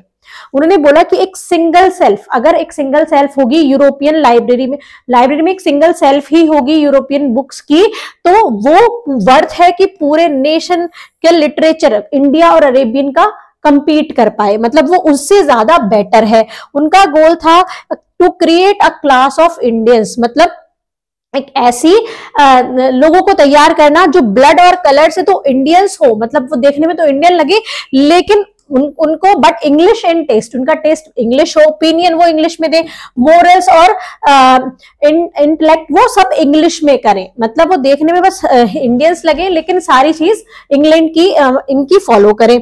आगे देखते हैं purpose and impact of British education policy. क्या पर्पस था उनका और क्या इम्पैक्ट पड़ा इस एजुकेशन पॉलिसी का। Macaulay's vision lead to English medium education replacing traditional school. Traditional school से ट्रेडिशनल नॉलेज को पूरा रिप्लेस कर दिया था पूरा इंग्लिश मीडियम एजुकेशन ने। Indian language and indigenous knowledge system lost prestige and support. जो इंडियन की जो पुराने टाइम से चलती हुई यानी एजुकेशन थी और नॉलेज थी उसको सपोर्ट मिलना बंद हो गया था। A new class of English educated Indian emerge loyal to British rule and suited for clerical and administrative job. अब क्या हुआ, जो लोग इंग्लिश सीखने लगे वो उनके लिए ही काम आने लगे, ब्रिटिश लोगों के लिए ही काम आने लगे। वो लोग उनको कम सैलरी पर उनको जॉब देते थे, उनसे ही अपना काम चलवाते थे। This serve colonial interest by providing cheap local administrator for the empire। Empire के लिए उन्हें सस्ते में लोकल एडमिनिस्ट्रेशन मिल जाते थे। Promoting western value and dependency on British system. Western value को प्रमोट करने लगे जब वो ये चीज सीखने लगे, और सब लोग डिपेंडेंसी हो गई ब्रिटिश सिस्टम पर। इसका रिजल्ट क्या निकला, a social divide between English educated elite and the Indian masses and a gradual erosion of Indian culture and intellectual heritage. इससे क्या हुआ कि कुछ लोग जो इंडिया के ही थे, मतलब इंडिया की नॉलेज ही उनके पास थी, और कुछ लोग जो इंग्लिश सीख चुके थे तो उन लोगों में भी डिवाइड हो गए, मतलब वो लोग भी पार्टीज में ग्रुप में डिवाइड हो गए, मतलब यूनिटी खत्म होने लगी। आगे देखते हैं transformation of India's economy. Transformation देखते हैं, the British turn India from a self sufficient economy into a supplier of raw material and market for the British good. जो इंडिया बहुत बड़ा सप्लायर होता था, सेल्फ सफिशिएंट था वो पूरा, उसको क्या बना दिया ब्रिटिश ने, एक रॉ मटेरियल सप्लायर बना दिया जो सप्लाई कर सके सिर्फ रॉ मटेरियल को, और जो ब्रिटिश गुड को, ब्रिटिश के सामान को खरीद सके, बस इतना बनाकर रख दिया था। Indian industries and crafts decline as British manufactured good flooded in the market. जो ब्रिटिश के इंडस्ट्रीज में जो सामान बिकता था उनको मतलब जबरदस्ती यूज कराया जाने लगा, उनको ही यूज कराया जाने लगा इंडिया में।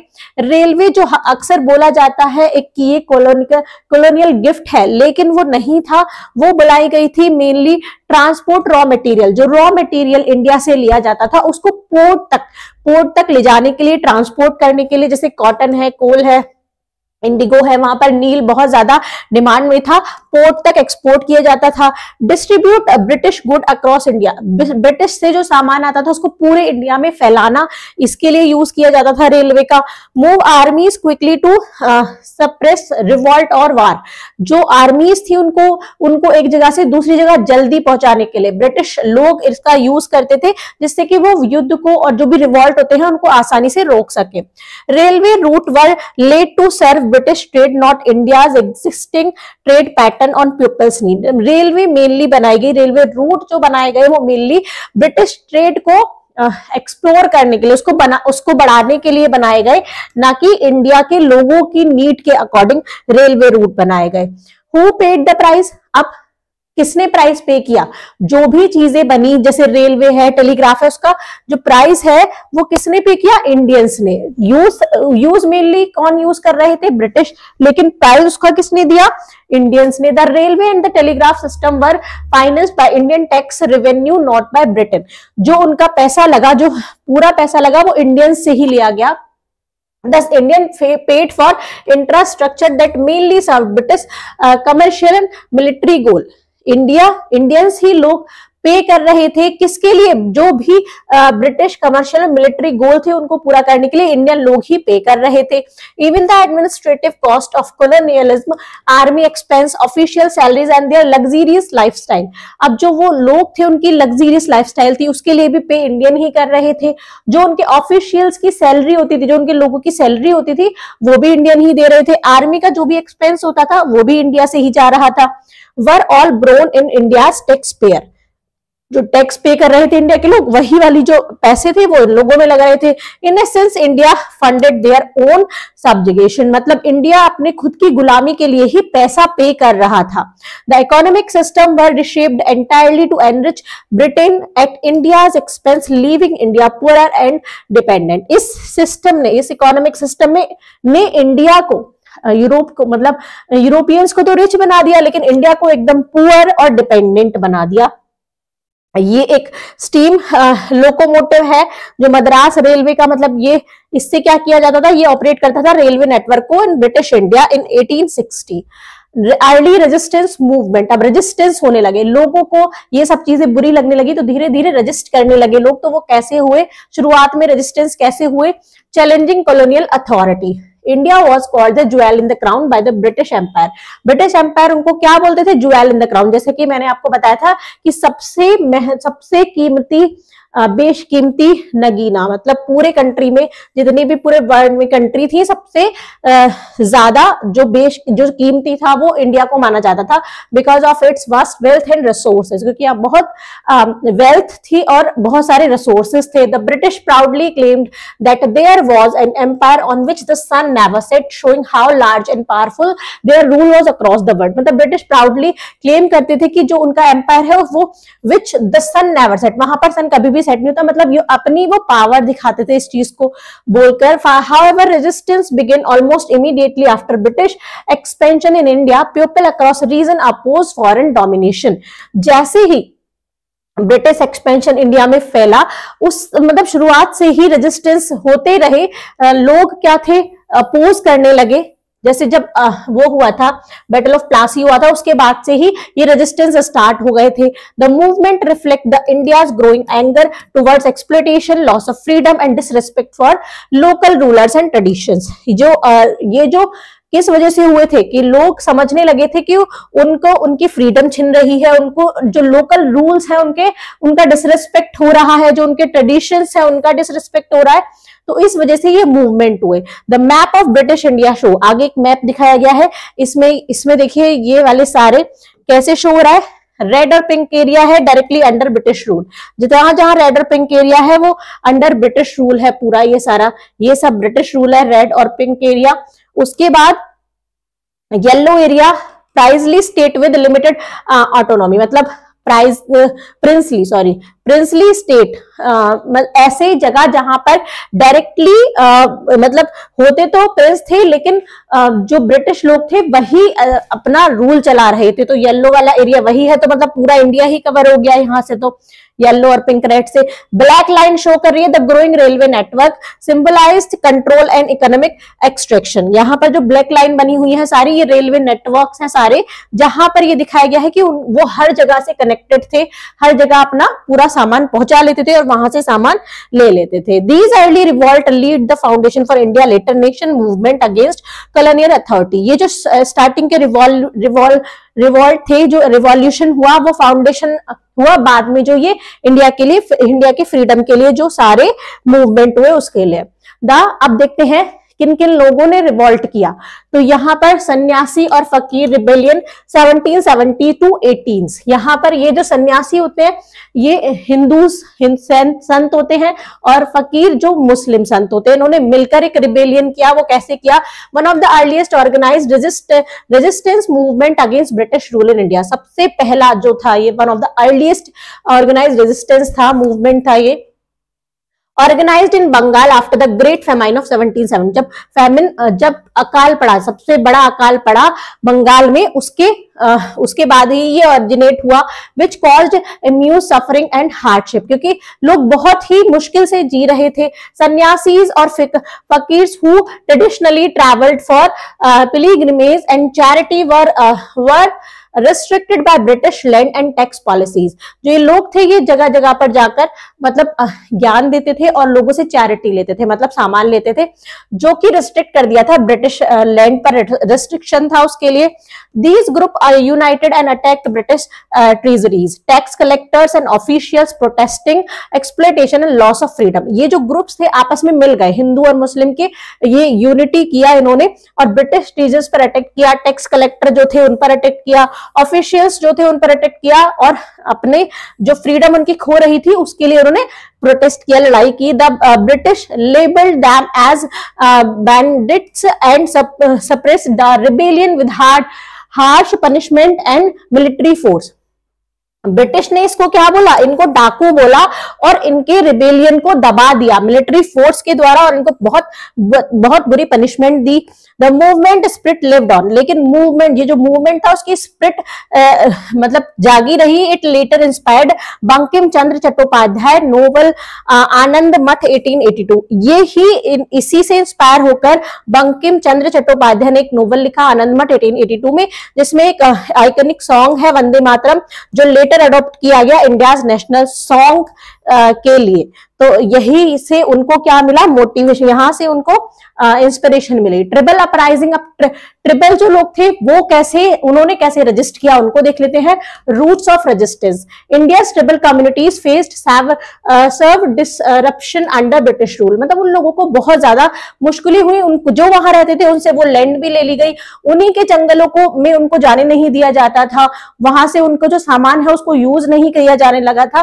तो ये लोग भी बहुत परेशान होकर इन्होंने भी उनके अगेंस्ट रिबेलियन स्टार्ट किए। ब्रिटिश लेबल ट्रिबल्स एज प्रिमिटिव्स, वो उनको प्रिमिटिव बोलते थे, मतलब उनको ट्रिबल ऐसे वो कहते थे कि ये अनएजुकेटेड और मतलब अनकल्चर्ड हैं। And impose harsh restriction on their lifestyle, उनकी लाइफस्टाइल पे बहुत हार्ड रिस्ट्रिक्शंस लगा दी। Main colonial action against tribals क्या क्या थे? Limited their access for forest and forest produce, forest और फॉरेस्ट प्रोड्यूस जो भी सामान था उस पर उनका लिमिटेड ही उनका हक था, seize tribal land turn them into private property. उनके जो ट्रिबल लैंड थे उसको सीज कर दिया गया और उनको प्राइवेट प्रॉपर्टी में चेंज कर दिया गया। Impose cash taxes and force tribal into डेब्ट trap, replace traditional tribal council with British court, मतलब ट्रेडिशनल ट्रिबल्स काउंसिल को ब्रिटिश कोर्ट में चेंज कर दिया गया। एनकरेज क्रिश्चियन मिशनरी एक्टिविटीज और टू सिविलाइज ट्रबल, मतलब वो बोलने लगे कि हम इनको सिविलाइज करेंगे, तो बहुत सारे क्रिश्चियन मिशनरी एक्टिविटीज की उनके अगेंस्ट। Are new colonial law even classified many tribal group as criminal tribe. अब मतलब अपने ही लॉ से, कॉलोनियल लॉ के थ्रू बहुत सारे ट्रिबल्स को जबरदस्ती क्रिमिनल घोषित कर दिया गया, उनको बिना कुछ करे, और उनको मतलब उनको हैरेसमेंट किया गया और उनको बिना बात के उनको सजा दी गई, ऐसे जबरदस्ती उनको क्रिमिनल बोल दिया गया। आगे चलते हैं, एक पिक्चर है, यहाँ पर एक स्केच है ये जो कि an 1856 sketch in the illustrated London news. यहाँ पर depicting and unequal confrontation between Santhal rebel, जो संथाल रिबेल थे, आगे हम पढ़ेंगे उन्होंने कैसे उनके अगेंस्ट रिबेलियन किया, इस चीज को पढ़ते हैं। मेजर ट्रिबल रिबेलियन, यहाँ पर कोल अपराइजिंग और संथाल रिबेलियन दोनों को पढ़ेंगे। अकरिंग इन छोटा नागपुर, कोल अपराइजिंग 1831 to 32, ये छोटा नागपुर में है, present day Jharkhand. Triggered by land policies favouring outsiders over indigenous tribes like Mundas and ऑरिजिन। Kol briefly established control over territories but were eventually crushed by British force, मतलब इन लोगों को भी ट्रिगर्ड हुआ कि जब इनकी लैंड ले ली गई, इनको अपना सामान ही यूज नहीं करने दिया, तो इन्होंने भी एक रिबेलियन स्टार्ट किया। फिर संथाल रिबेलियन है 1855 to 56, ये किसने लीड किया? सिद्धू एंड कानू मुर्मू ने इन झारखंड, बिहार और वेस्ट बंगाल में। इनका एम था मनी लैंडर्स को टारगेट करना, landlord and British authorities taking over tribe land, जिन्होंने ट्राइब लैंड को ले रखा था उन पर उनको एम किया था इन्होंने। Santhal declared their own government and vowed to fight to the last drop of the blood, मतलब इन्होंने अपनी एक ओन गवर्नमेंट डिक्लेयर की और कहा कि हम अपनी आखिरी सांस तक भी लड़ेंगे, आखिरी बूंद ब्लड की बूंद जब तक हमारी होगी हम लड़ेंगे। The British brutally suppressed the revolt, अब इन्होंने बहुत ही क्रूरता से उस रिवोल्ट को रोक दिया, उस रिवोल्ट को दबा दिया। एंड बर्निंग विलेजेस को जला दिया, बहुत सारे लोगों को मारा और उसमें लीडर्स भी थे। Despite defeat the Santhal bravery inspired future tribal resistance against British rule, मतलब डरने की बजाय ये जो इनकी जो ब्रेवरी थी, संथाल की जो ब्रेवरी थी, इन्होंने इंस्पायर किया आगे के जो भी ट्रिबल रेजिस्टेंस थी ब्रिटिश रूल के खिलाफ। आगे चलते हैं,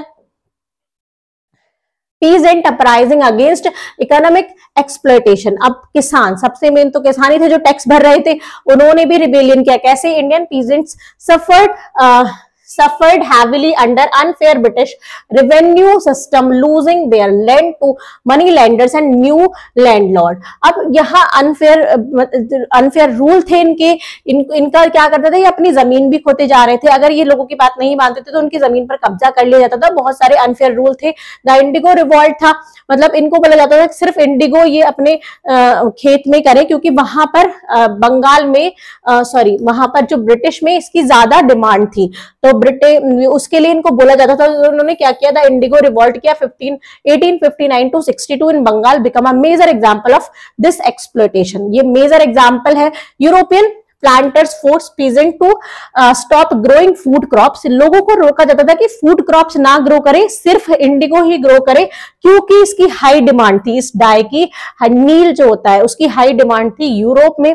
planters and traders earn huge profit, इससे जो प्लांटर्स थे और जो ट्रेडर्स थे उनको बहुत ज्यादा प्रॉफिट मिलता था और किसान को बहुत ही कम इसका पे किया जाता था। और ट्रैप्ड इन डेब्ट slavery, those who refuse to grow indigo faced torture, जो भी लोग ये उगाने के लिए, इंडिगो उगाने के लिए मना ना करते थे, उनको टॉर्चर किया जाता था, उनकी प्रॉपर्टी को ले लिया जाता था, उनकी प्रॉपर्टी को बर्बाद कर दिया जाता था। The revolt mainly targeted European planters who responded violently using hired mercenaries, मतलब ये जो रिवॉल्ट था ये मेनली उन प्लांटर्स के ही लिए था जो इस इंडिगो को उगाने के लिए बोलते थे। The peasant cause gained support from educated Bengalis and the press forcing British authorities to limit some abuse. मतलब इनको सपोर्ट मिला, जो भी एजुकेटेड बंगालीज थे, जो प्रेस थी, उनसे सपोर्ट मिला और इनकी कुछ लिमिटेड जो चीजें थी वो रोक दी गई। The revolt become a symbol of peasant resistance and a step towards larger uprising against the colonial rule. मतलब ये एक सिंबल बना किसान का जो रेजिस्टेंस था और आगे के लिए जो इंडिया की जो फ्रीडम मिली उसके लिए ये भी एक मेन रिवॉल्यूशन था। Cause and beginning of the rebellion की वजह और कैसे ये हुआ, कैसे ये शुरू हुआ, इसको देख लेते हैं। The British called the sepoys mutiny but historian now call it the great rebellion of 1857। जो ब्रिटिश लोग थे इसको स्पॉय म्यूटिनी बोलते थे, मतलब कि सिपाहियों का विद्रोह, लेकिन हिस्टोरियन इसको आप बोलते हैं द ग्रेट इंडियन रिबेलियन 1857 के नाम से जानते हैं। स्पॉयज जो सिपाही होते हैं वर इंडियन सोल्जर्स, ये इंडियन सोल्जर्स थे in the East India companies army, जो ईस्ट इंडिया कंपनी की आर्मी में थे, commanded bye the British officer. और इनको कमांड कौन कर रहा था? ब्रिटिश के ऑफिसर्स ही कमांड कर रहे थे। Early sign to of discontent appeared in the Vellore mutiny 1806 new uniform rule offend both Hindu and Muslim sepoys. यहाँ पर ये क्यों शुरुआत हुई इनकी कि अब जब सबसे पहले हुआ वेल्लोर में, वेल्लोर का जो विद्रोह था 1806 में, वो क्या था? इनके न्यू यूनिफॉर्म रूल था, जो नई यूनिफॉर्म बनाई गई हिंदू और मुस्लिम के लिए, कुछ जनेऊ ऐसे करके कुछ यूज करके ऐसी कोई यूनिफॉर्म थी, तो उसको इन्होंने, उसके लिए इन्होंने विद्रोह किया, इनके लिए मना किया। Deep resentment grow from unfair land revenue policies hurted spoils farming families। मतलब बहुत सारे जो सिपाही थे, जो सोल्जर्स थे, वो उनकी जो फैमिली बैकग्राउंड था वो फार्मर्स ही थे, तो वो इसी बात से भी बहुत दुखी थे क्योंकि उनकी फैमिली को बहुत ही ज्यादा दबा के और बहुत ही बुरा बिहेव उनके साथ कर रखा था। The final spark rumours that rifle cartridge were greased with cow and pig fat. यहाँ पर एक जो बहुत ही ज्यादा उनको बुरा लगा कि जो एक ह्यूमर फैला कि राइफल्स में काव और पिग का फैट भरा हुआ है, ऑफेंड रिलीजियस सेंटिमेंट, इससे रिलीजियस तरीके से भी वो ऑफेंड हो गए। Mangal Pandey's and Berwickport attack British officers, his execution fueled widespread anger. मतलब मंगल पांडे ने अटैक कर दिया था अपने ब्रिटिश ऑफिसर पर, इसी एंगर ने फ्यूल दिया आगे के लिए, जो एंगर था सबका जाग गया। तो यहाँ पर एक इमेजिनरी डिस्पिक्शन ऑफ द स्पॉयज रिबेलियन, स्पॉयज जो सिपाहियों का विद्रोह है उसकी एक इमेज बनाई गई है। आगे चलते हैं, आगे है स्प्रेड एंड मेजर इवेंट। कौन कौन थे मेजर इवेंट? जो the revolt began at Meerut 1857, जो रिवोल्ट था वो स्टार्ट हुआ मेरठ 1857 में। मेरठ से worst boys killed their British officer and march to Delhi, जहां पर सिपाहियों ने अपने ऑफिसर को मार दिया और मार्च टू दिल्ली, दिल्ली की तरफ मार्च किया। They declared Bahadur Shah Zafar as their symbolic leader, उन्होंने डिक्लेयर कर दिया बहादुर शाह जफर को अपना symbolic leader.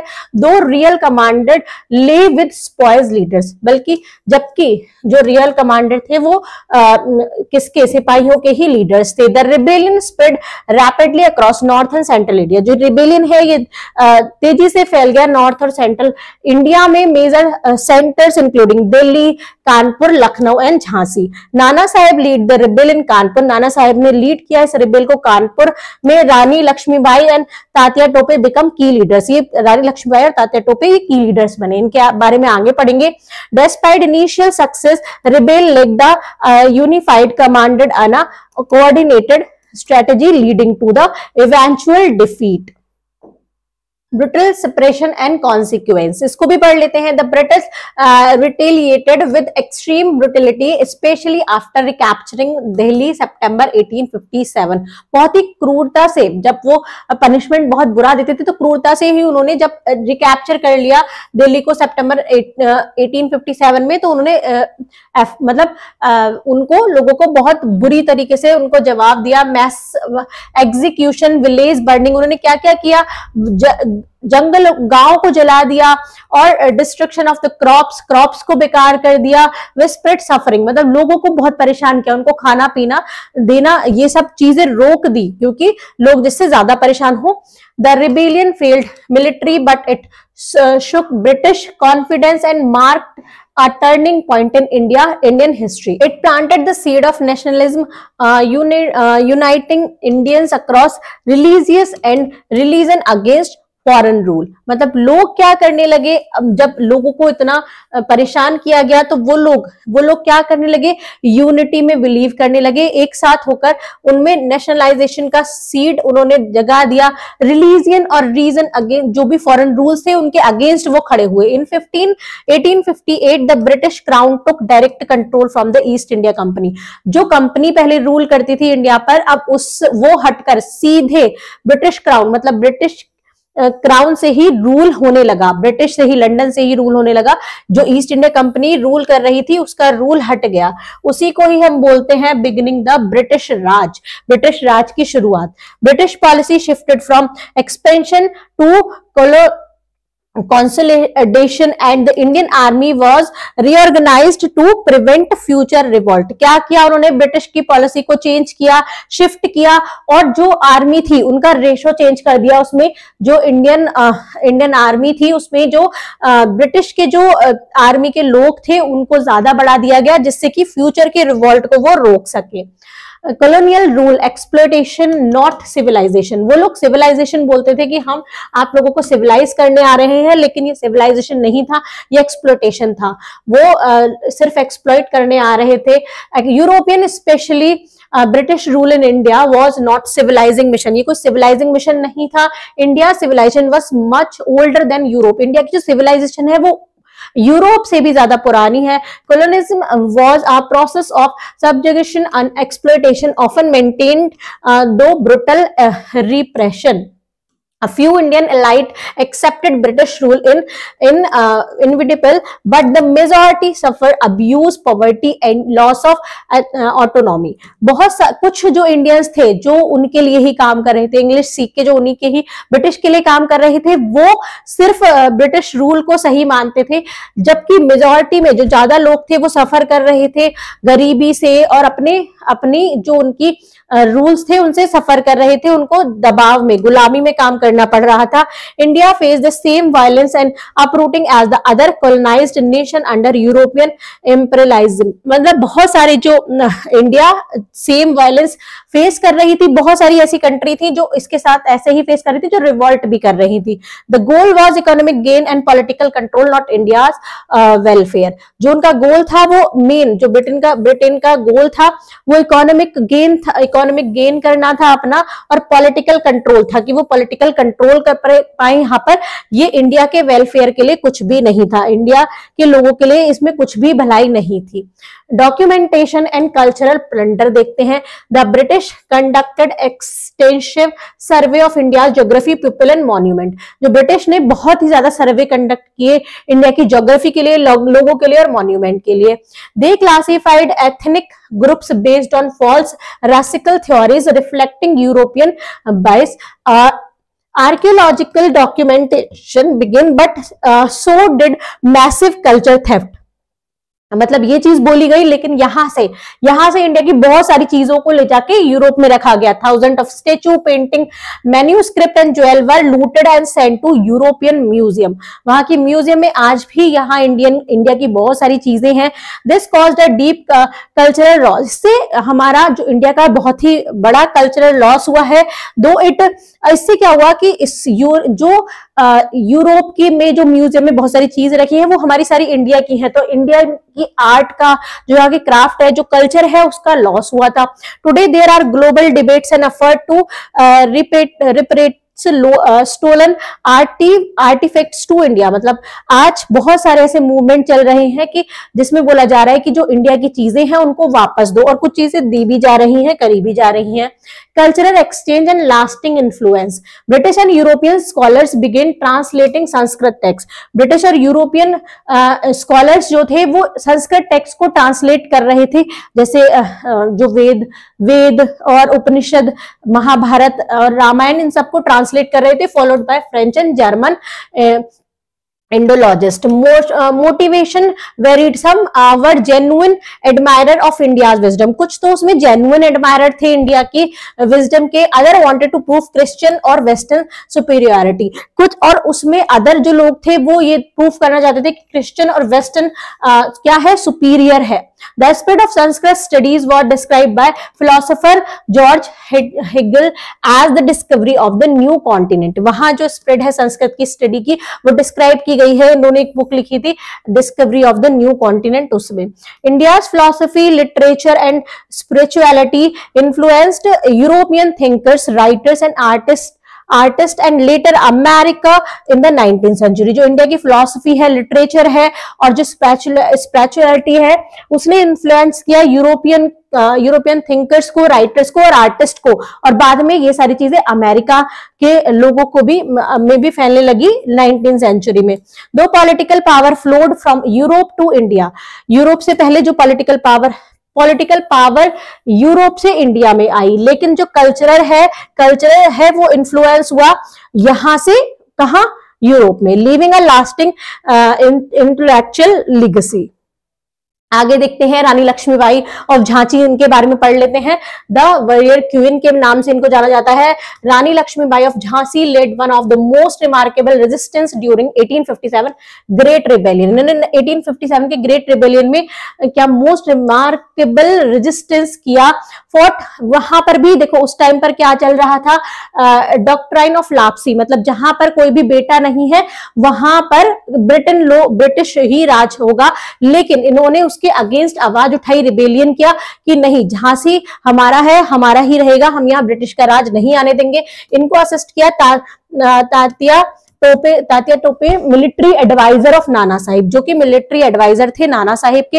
Escape the sage of Jhansi and later captured Gwalior fort, taken control of its treasury and Arsenal. अब ये इनका जो dead in the battle of 18 जून 1857, मतलब ये बैटल में ही इनकी जो मृत्यु है वो हो गई. फाइटिंग विद अनमैच्ड करेज, मतलब ये अपनी आखिरी सांस तक भी लड़ती रही. A British officer describe her as the best and bravest of the rebels, मतलब इनको बोला गया कि जो भी रिबेलियंस थे, जो भी रिबेल्स थे उसमें ये बेस्ट और ब्रेवेस्ट थी. Remarkable for her beauty, cleverness, perseverance and generosity. इनको रिमार्क किया जाता है इनकी ब्यूटी के लिए, क्लेवरनेस के लिए, प्रिजर्वेंस के लिए. She become a symbol of bravery and patriotism in India struggle of freedom. ये एक सिंबल बनी ब्रेवरी की और पैट्रियोटिज्म की, इंडिया की स्ट्रगल में फ्रीडम के लिए, जब फ्रीडम के लिए इंडिया स्ट्रगल कर रहा था. अब बेगम हजरत महल के बारे में पढ़ लेते हैं. द डिफेंडर ऑफ लखनऊ, ये डिफेंड कर रही थी लखनऊ से. Begum Hazrat Mahal queen of Awadh rose against British annexation of her kingdom, played a key leadership role in the 1857 uprising, मतलब इन्होंने भी अगेंस्ट रिबेलियन किए. Leading force in Lucknow. Refused British offers of safe passage, मतलब इनको ब्रिटिश ने बहुत सारे सेफ चीजें ऑफर की लेकिन इन्होंने मना कर दिया और ये अपने आखिरी सांस तक लड़ती रही अपने लैंड को बचाने के लिए. After the fall of Lucknow she sought refuge in Nepal. अब बहुत सारे इनको मतलब जो ब्रिटेन के लोग थे वो वार्न करते थे इंडिया को. It is the unvarying custom of the English never to forgive a fault to be great और स्मॉल, मतलब कोई भी जो गलती है वो छोटी है या बड़ी है उसके लिए बराबर सजा दी जाएगी. Remarked as a fearless leader who stood firm against deceit on foreign domination. ये भी रिमार्केबल है कि एक फियरलेस लीडर है, उसके रूप में इनको याद किया जाता है. तो इतना चैप्टर आपका यहाँ खत्म होता है बच्चों. ये वन शॉट वीडियो था आपके चैप्टर का. थोड़ा स्पीडली मैंने पढ़ाया है क्योंकि चैप्टर बहुत लंबा है, इसमें मैं पूरा डिटेल नहीं पढ़ा सकती. अगर डिटेल आपको करना है तो मैं इसको पार्ट वाइज आपको पढ़ाऊंगी, तो ये 4 to 5 पार्ट में आपको मिलेगा.